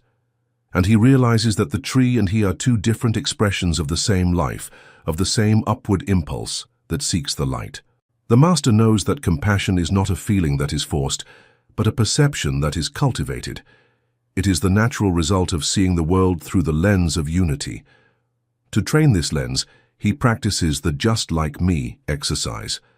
When he encounters a person who generates irritation or judgment in him, instead of being dragged by that reaction, he pauses, and in the silence of his mind, he repeats a series of recognitions. Just like me, this person seeks happiness. Just like me, this person has known suffering and pain. Just like me, this person is doing the best they can with the level of consciousness they have right now.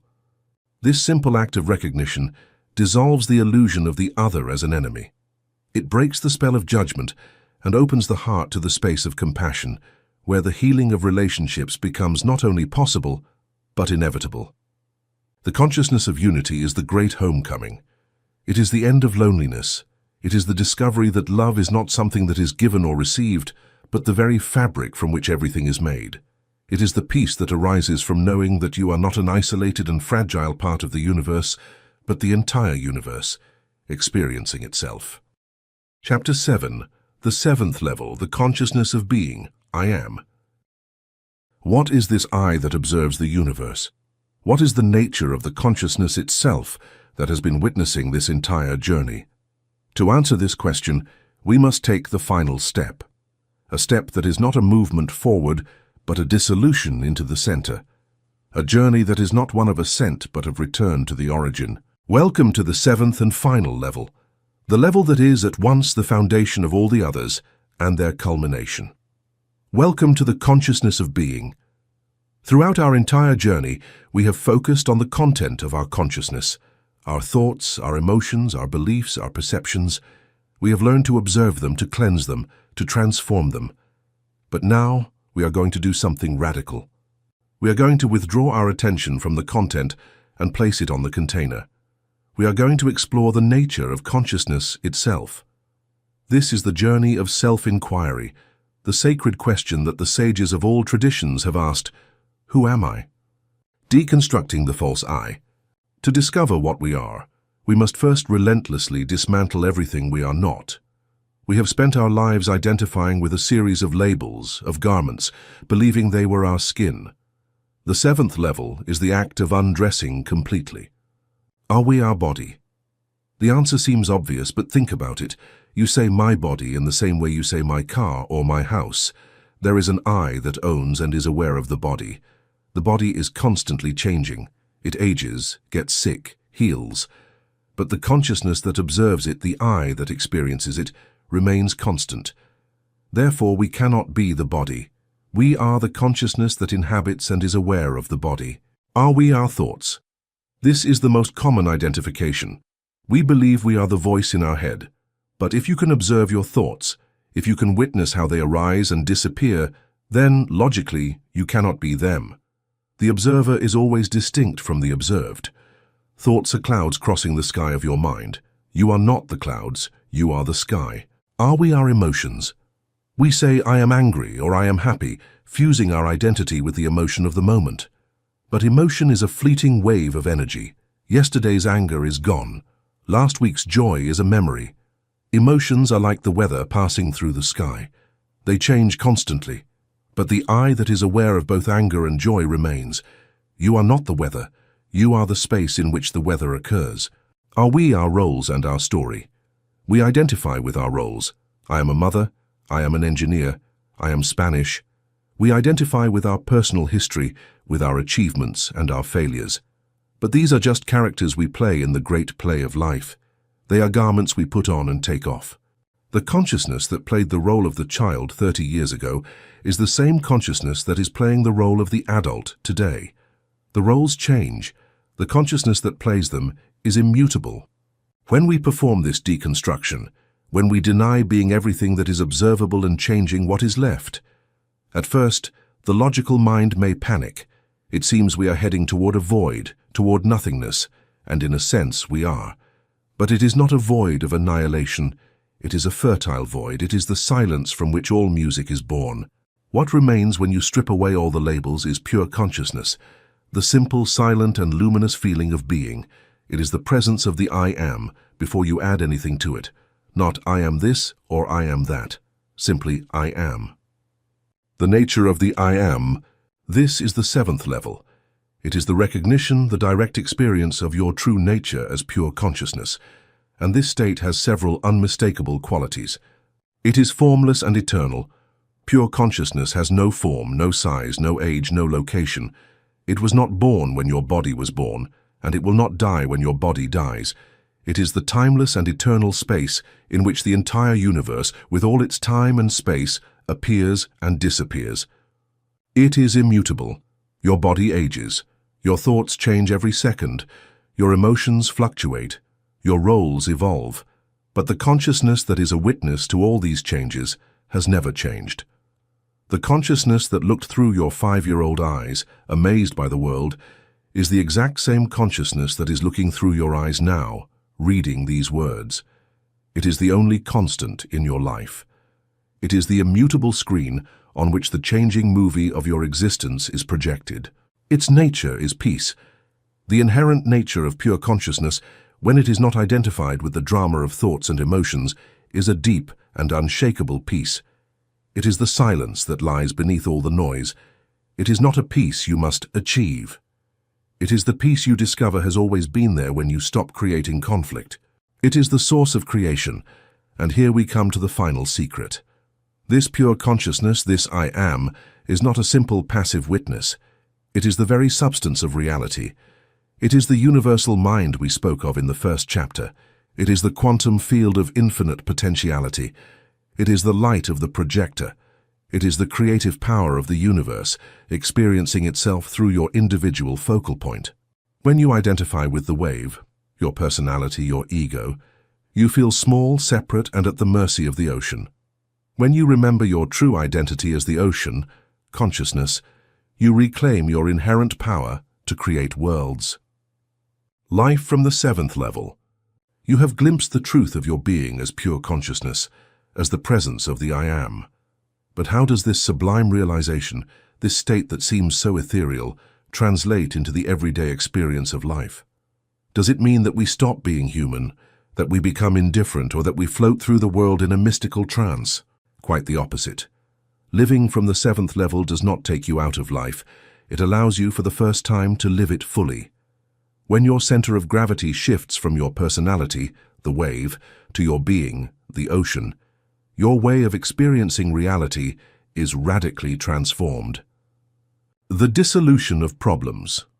A problem, in its essence, is not a situation. It is a story that the mind tells about a situation, a story charged with resistance and judgment. From the perspective of the silent witness of pure consciousness, problems do not exist.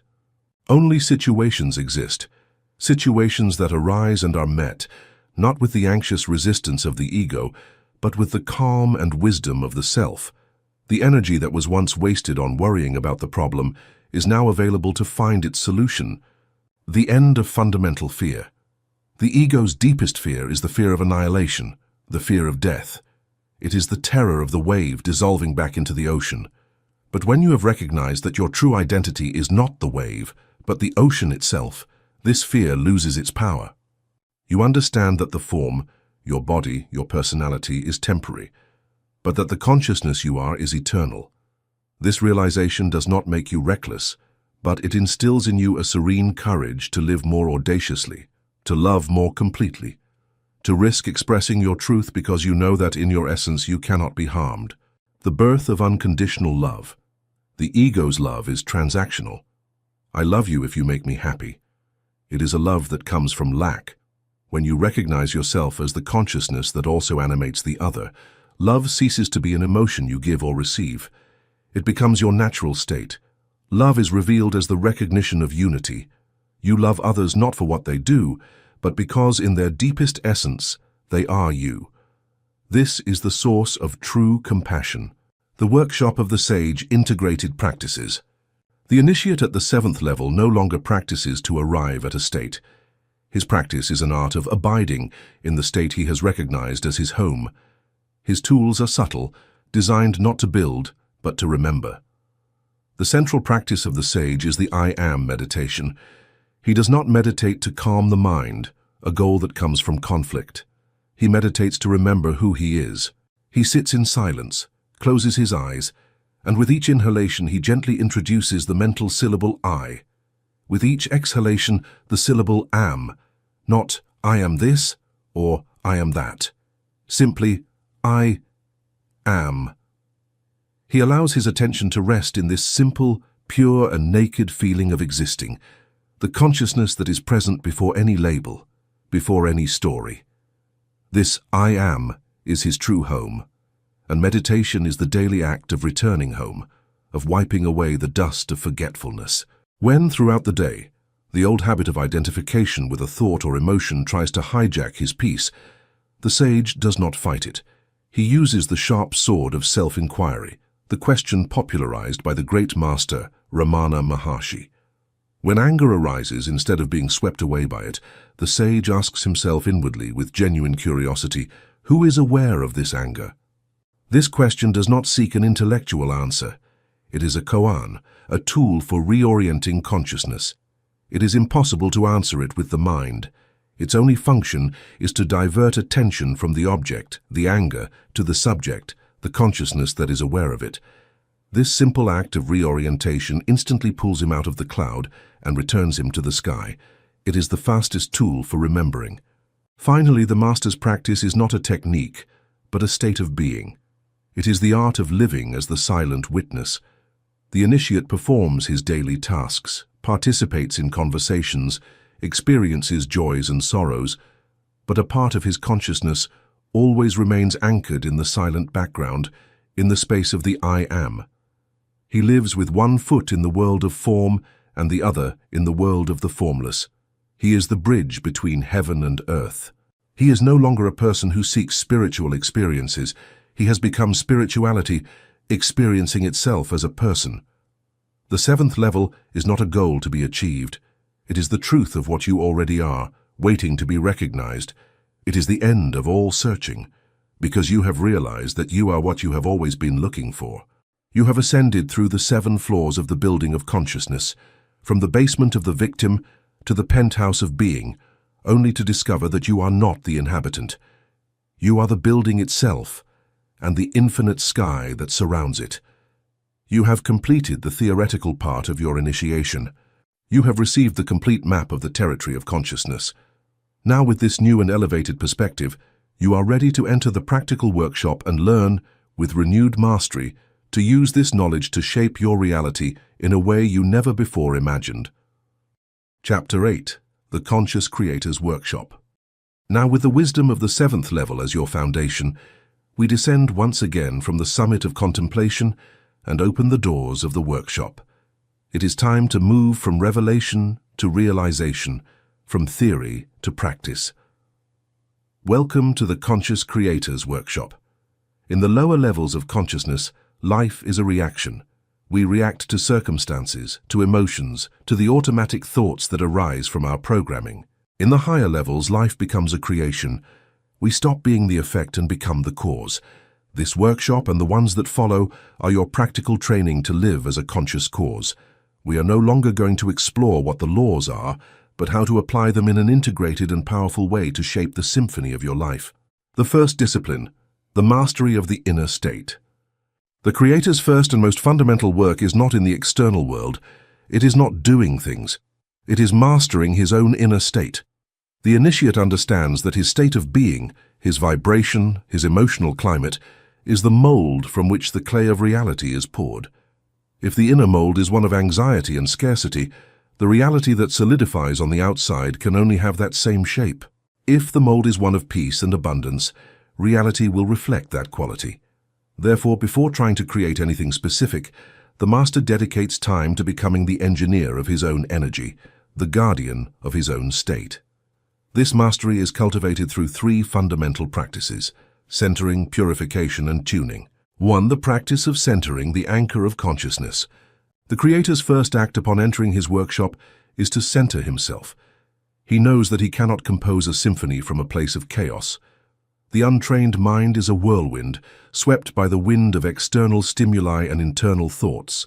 Centering is the act of anchoring oneself in the calm eye of the hurricane.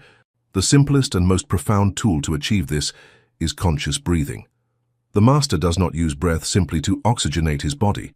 He uses it as a switch to change his nervous system. He knows that inhalation is linked to the sympathetic system, the fight-or-flight system, that of action. And he knows that exhalation is linked to the parasympathetic system, the rest and digest system, that of calm and receptivity. One of the most powerful practices is the physiological sigh.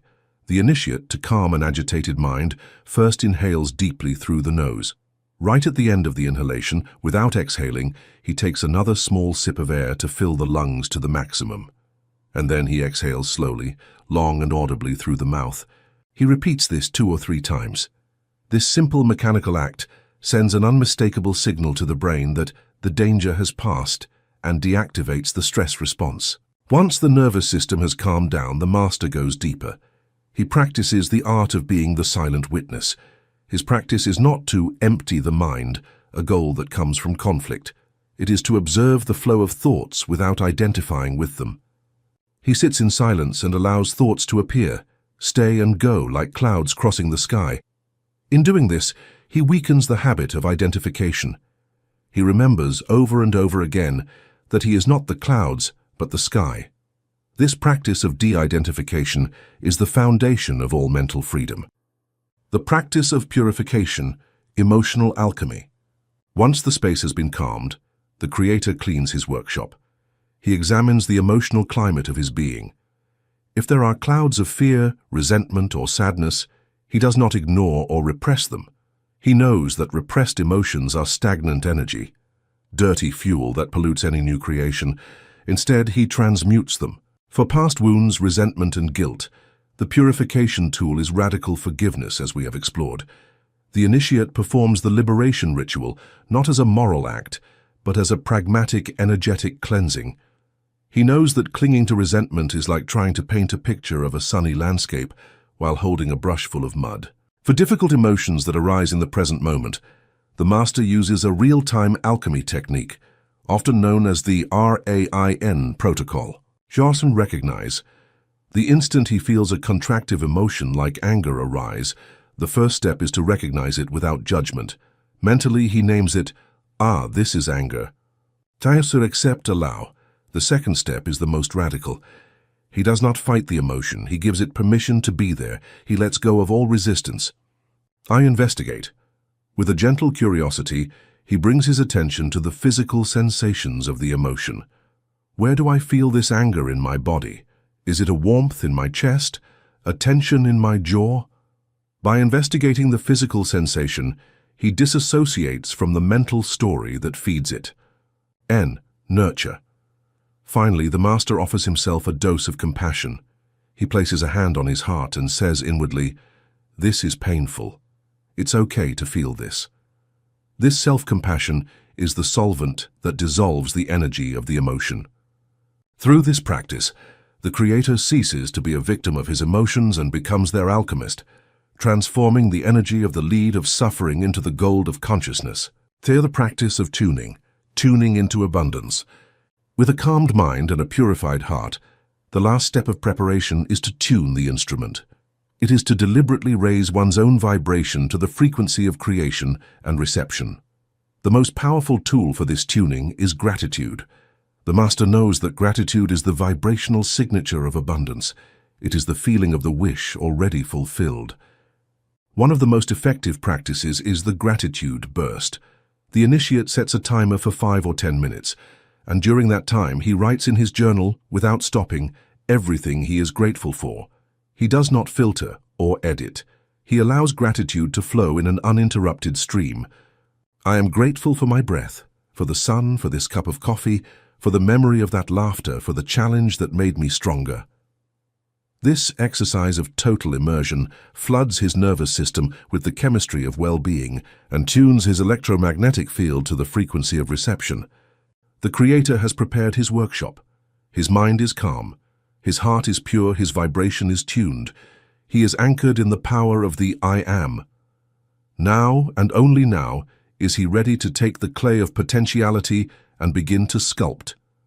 The second discipline, the art of deliberate projection. You have prepared your workshop. Your mind is calm, your heart purified, your vibration tuned. You are operating from the 7th level, from the consciousness of being, the point of stillness from which all creation is born. Now, from this place of power, we are going to learn the techniques of direction.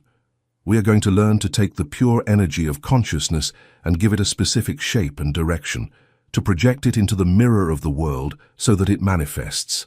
This is the heart of conscious creation, and it is based on 2 great arts, the art of the decree and the art of visualization. Forging the Keys, the Decree Workshop. The first act of projection is through the word, the verb.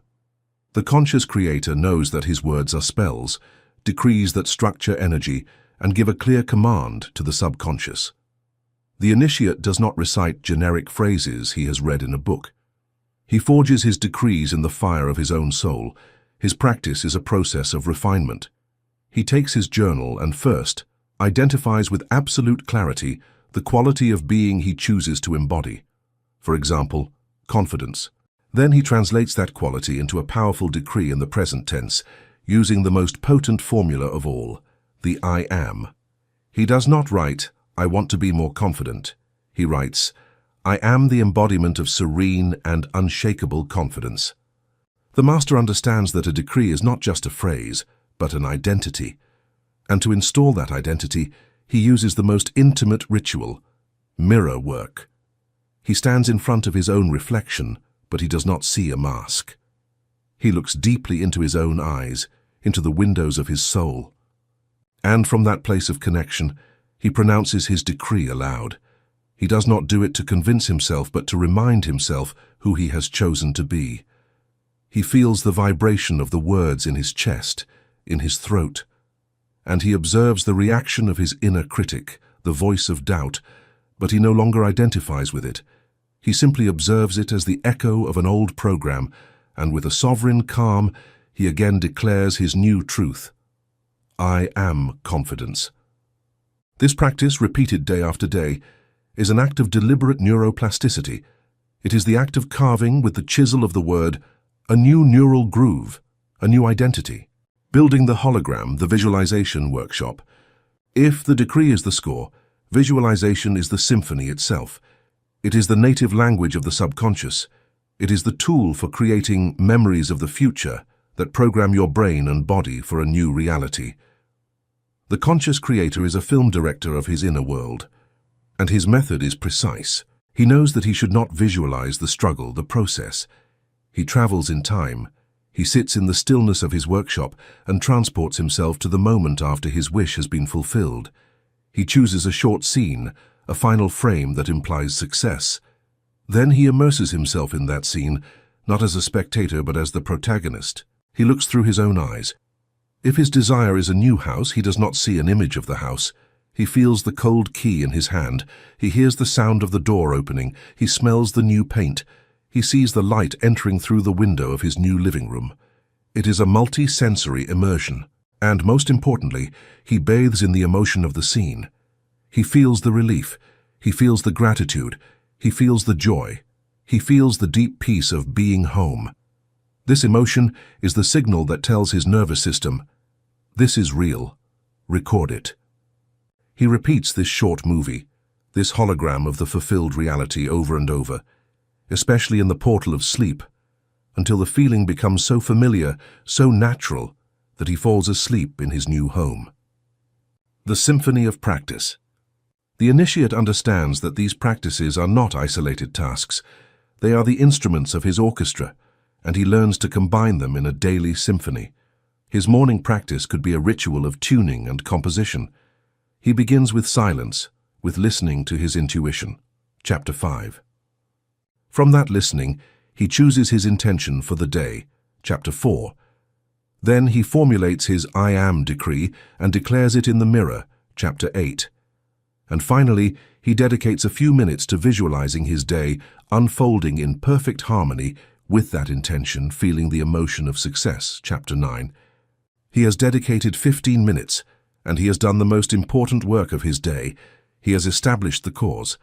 The rest of the day becomes the unfolding of the effect. The Conscious Creator's workshop is not a physical place.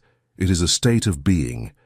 It is the daily and deliberate practice of aligning your inner world, your thoughts, your beliefs, your emotions, so that your outer world has no choice but to reflect your mastery. Chapter 9. The Lighthouse Effect. The moment you turn on your inner light, the instant you raise your own frequency, you stop being an island. You become, whether you know it or not, a lighthouse. Your being becomes a signal, a silent but immensely powerful influence in the fabric of reality. Welcome to the 9th level, which is really the external manifestation of the 7th, the consciousness of the lighthouse effect, the domino effect of consciousness. In the lower levels, we live under the illusion of separation. We believe that our consciousness, our thoughts, and our emotions are contained within our skull. But metaphysics and quantum physics reveal a deeper truth. We live in a unified and interconnected field of consciousness. We are not separate. We are waves in the same ocean. This means that our inner state is not a private matter. Every thought we have, every emotion we feel, every vibration we emit is like a stone thrown into a pond. It creates ripples that expand and influence the entire pond. Your state of being is, at this very instant, subtly affecting the people, places, and situations around you. Science has begun to measure this phenomenon. Studies like the Maharishi effect at one point suggested that large groups of people meditating could reduce crime rates in a city. The HeartMath Institute has shown that the coherent electromagnetic field of a heart in a state of gratitude can be measured several meters away and can positively influence another person's nervous system. What mystics have known for centuries, science is beginning to confirm. Your consciousness has a tangible effect on the world. The initiate at this level of consciousness no longer asks, "How can I change the world?" He realizes that he is changing the world every instant with the quality of his own presence. And this bestows upon him a new and sacred responsibility. The lighthouse versus the tugboat, two forms of influence. When we awaken to our power, our first impulse, often born of the ego, is to try to help others. We see our loved ones trapped in the lower levels of consciousness, in victimhood, in struggle, and we want to rescue them. We become what we could call a tugboat. The tugboat is the person who, with the best intentions, tries to force the awakening of others. He tells them what they are doing wrong. He gives them unsolicited advice.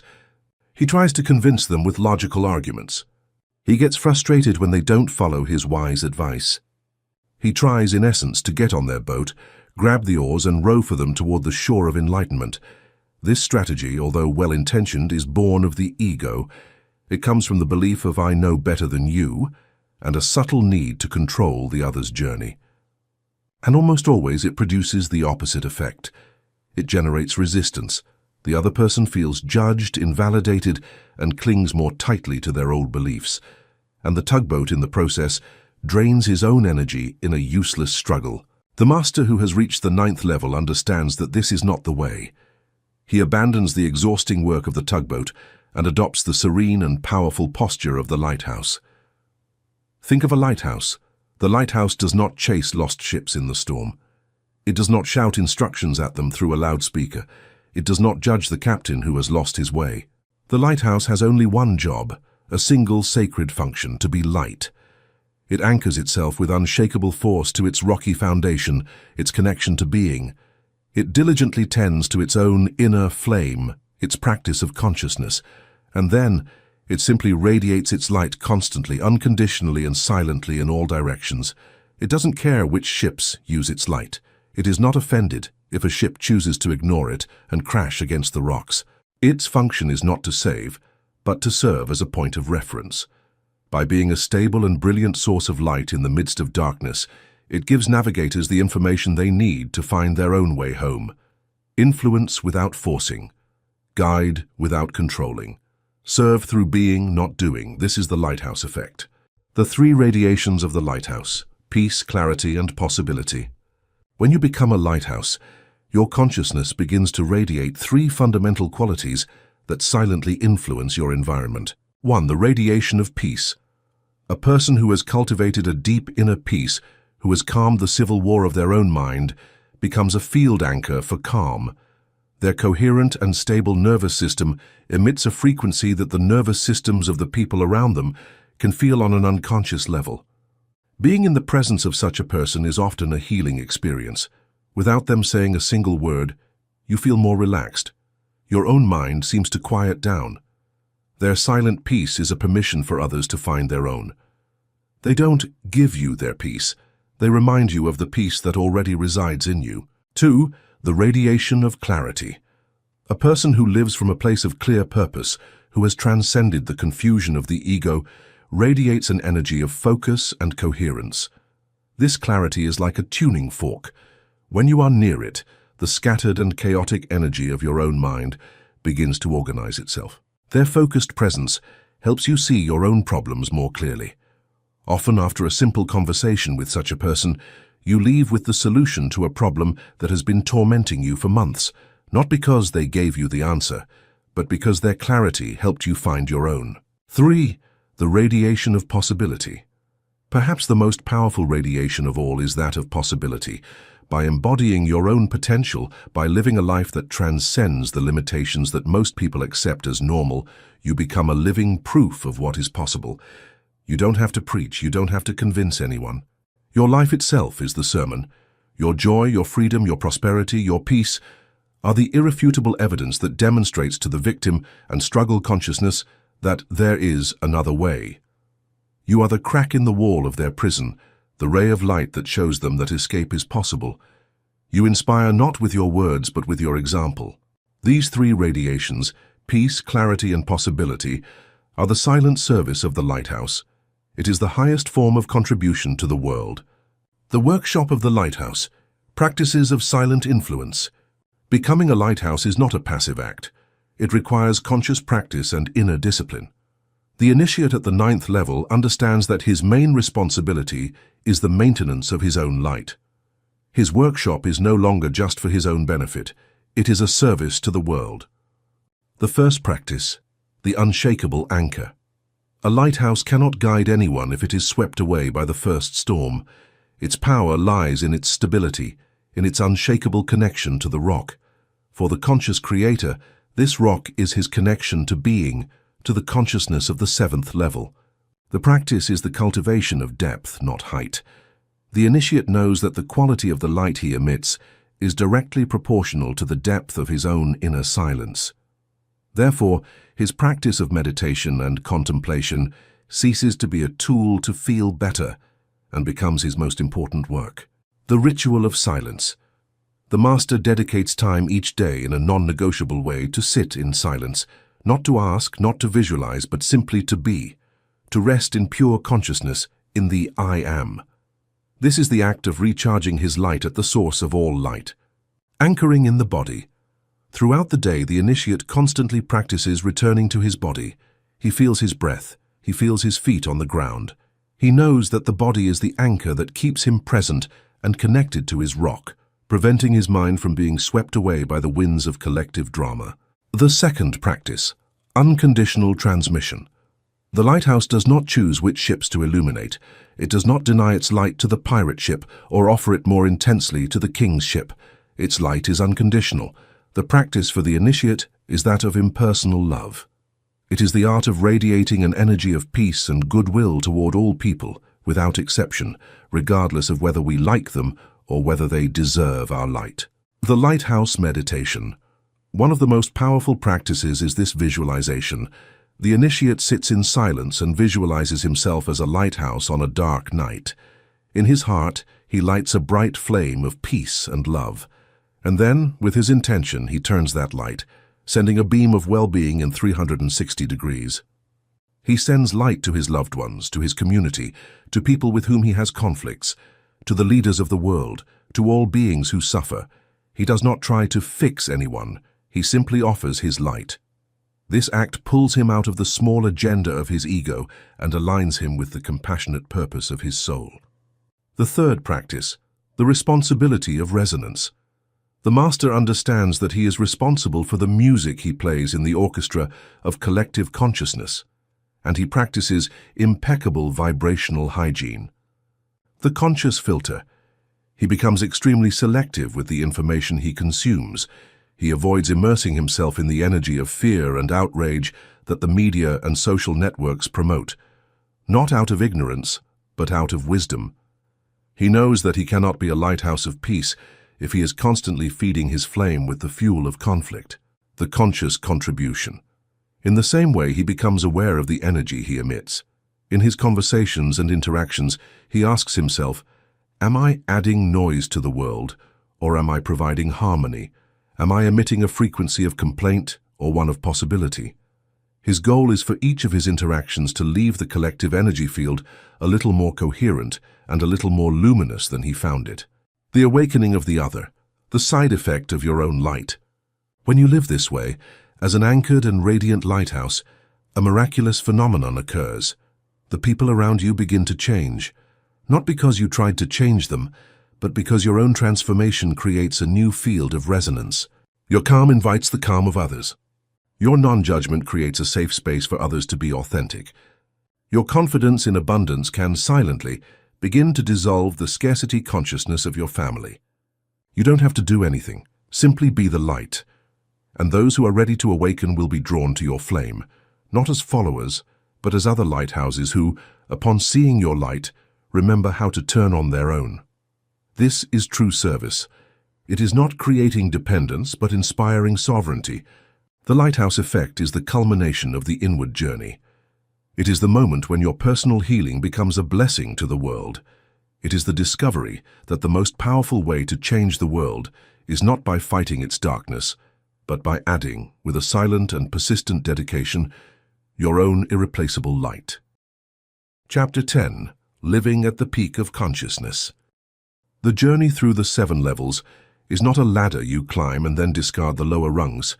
It is a process of integration, like a symphony that builds layer upon layer of complexity and beauty. The person who has reached the peak has not eliminated the warrior or the achiever he once was. He has integrated their wisdom and transmuted their energy. To live at the peak of consciousness is to live as a complete human being. You have the responsibility of the first level, that of the awakened victim, knowing that you are the cause of your reality. You have the discipline of the second level, that of the warrior. But now you use it not to fight the world, but to master yourself. You have the strategy of the third level, that of the achiever, but your goals are no longer born of the ego, but of the soul. You have the clarity of the fourth level, that of intention, knowing that your what and your why are the compass of your life. You have the confidence of the fifth level, that of flow, dancing with the universe instead of resisting it. You have the compassion of the sixth level, that of unity, recognizing yourself in the face of all things. And all of this is anchored in the peace of the seventh level, that of being, the silent certainty of who you are beyond all form and all story.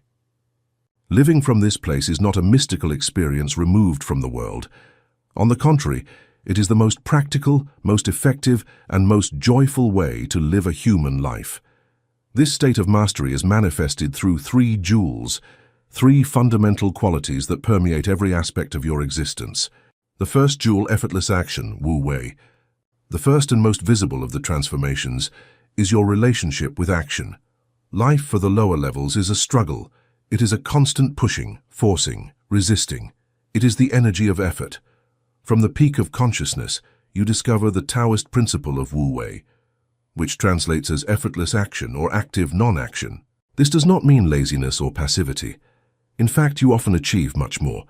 It means that your actions no longer arise from your ego's anxious planning, but emerge, spontaneously and perfectly appropriate, from the intelligence of the present moment. You stop being the rower who struggles against the current, and you become the current itself. In a conversation, you stop planning your next sentence and instead you listen so deeply that the perfect response simply arises from within you.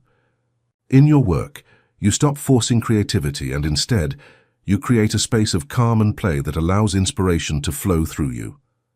In a crisis, you stop reacting with panic and instead you become still, waiting for the intuitive impulse that will show you the path of least resistance. Effortless action is the perfectly balanced dance between the masculine and feminine principles of creation. You know when to apply focused intention and decisive action, masculine energy, and you know when to surrender, wait, and receive guidance, feminine energy. Your life stops being a series of problems to be solved and becomes a creative flow in which you participate with a grace that to others may seem miraculous. To you, it is simply natural. The second jewel, unconditional peace, the immovable foundation. The second jewel is the quality of your inner peace. In the lower levels, peace is a conditional good. It is a fleeting visitor that only appears when external circumstances are favorable. We feel peace if we have enough money, if our relationships are harmonious, if our health is good. It is a fragile peace, always at the mercy of the next challenge. From the peak of consciousness, you discover a peace of a completely different nature. It is an unconditional peace.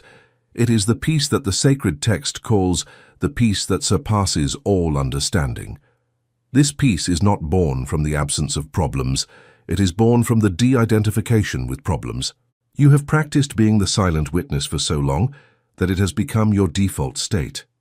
You experience thoughts, but you know you are not your thoughts. You experience emotions, but you know you are not your emotions. You experience the ups and downs of life, but you know you are not the ups and downs.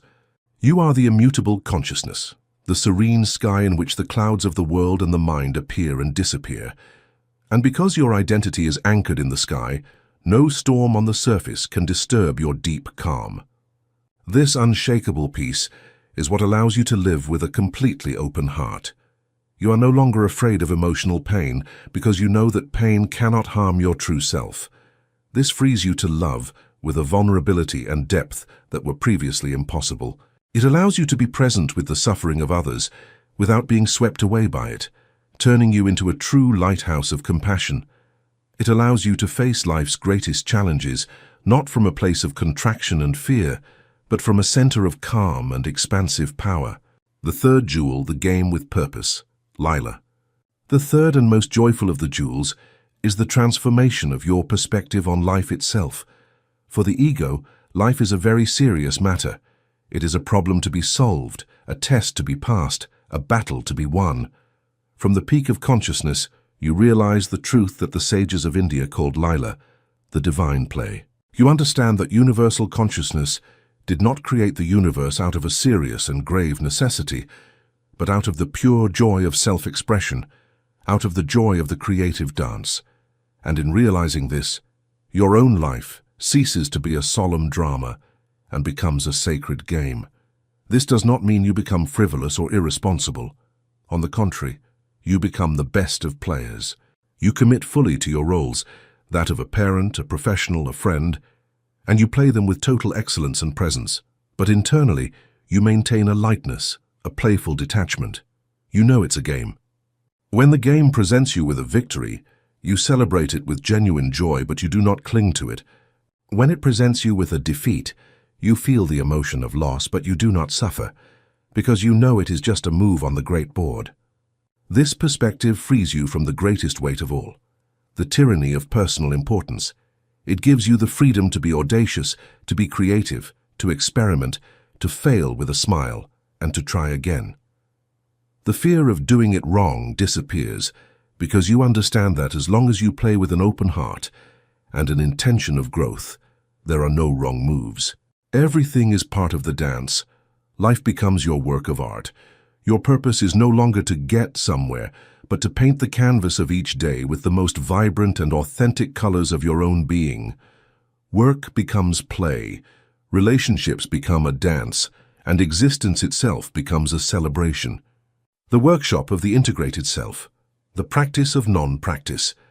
Reaching the peak of consciousness does not mean that the work is over. It means that the work becomes infinitely more subtle.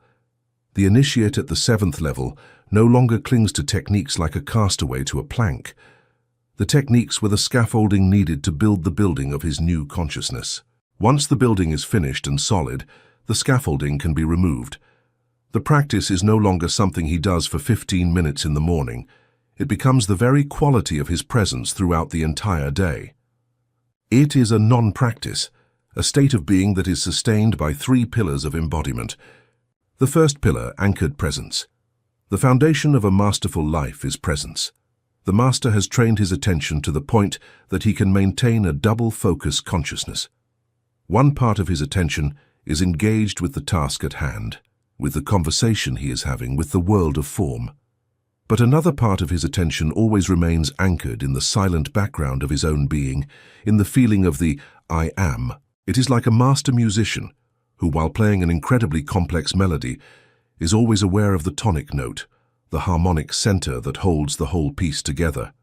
This constant connection to inner silence is what allows him to move through the world of noise without being swept away by it. The initiate's integrated practice is constant anchoring. In the middle of a business meeting, he feels the energy in the room, but he also feels the calm in his own chest. As he walks through a bustling city, he observes the external chaos, but he is also aware of the silent space of his own presence. In a difficult conversation, he listens to the other's words, but he also listens to the silence beneath them. This double focus is the anchor that keeps him at the pendulum's point of suspension, allowing him to experience life fully without getting lost in it. The second pillar, intuitive alignment. The master no longer makes decisions based solely on the ego's logic or on lists of pros and cons. He has learned to trust a higher form of intelligence. His decision-making process is based on alignment. The practice is the alignment question. Faced with any choice, from the smallest to the most momentous, the master does not ask himself, "What is best for me?" He asks himself, "What choice feels most aligned with the being that I know I am? What path resonates with greater expansion, with greater truth, with greater love?" Sometimes the alignment answer will seem completely illogical to the rational mind. It may ask him to leave a secure but soulless job, or to initiate a vulnerable conversation that his ego fears. But the master has learned, through experience, that the path of alignment, though sometimes the most difficult in the short term, is always the path of least resistance in the long term. It is the path that the river of life wants to take through him, and he has learned to trust that current. The third pillar, service as an overflow.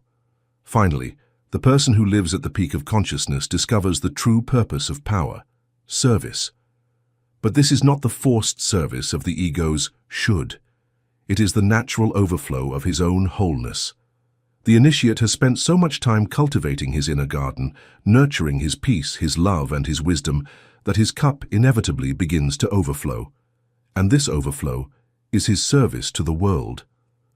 The practice is not to ask, "How can I help?" It is to ask, "How can I be the fullest and most authentic expression of myself?" For the artist, service is creating the most beautiful and honest work he can, knowing that its beauty will elevate the consciousness of those who contemplate it. For the entrepreneur, service is building a business that is not only profitable, but that solves a real problem, that treats its employees with dignity, and that operates ethically. For the parent, service is offering their children a presence of unconditional love and calm, creating the environment for another soul to flourish. For the friend, service is simply listening, offering the space of their non-judgmental presence so that the other can find themselves. The master knows that the form of his service is irrelevant. The only thing that matters is the source from which it emanates, a heart so full that it cannot help but give. Living at the peak of consciousness is not reaching a static state of human perfection. It is the beginning of a life lived as art. It is the endless dance between being and doing, between the silence of the mountain and the music of the marketplace. In the level of intention, we turned our gaze inward. We learned to surrender to the current in the level of flow. We dissolved the illusion of separation in the vast peace of unity. And finally, we returned home to the silence of being on the 7th level.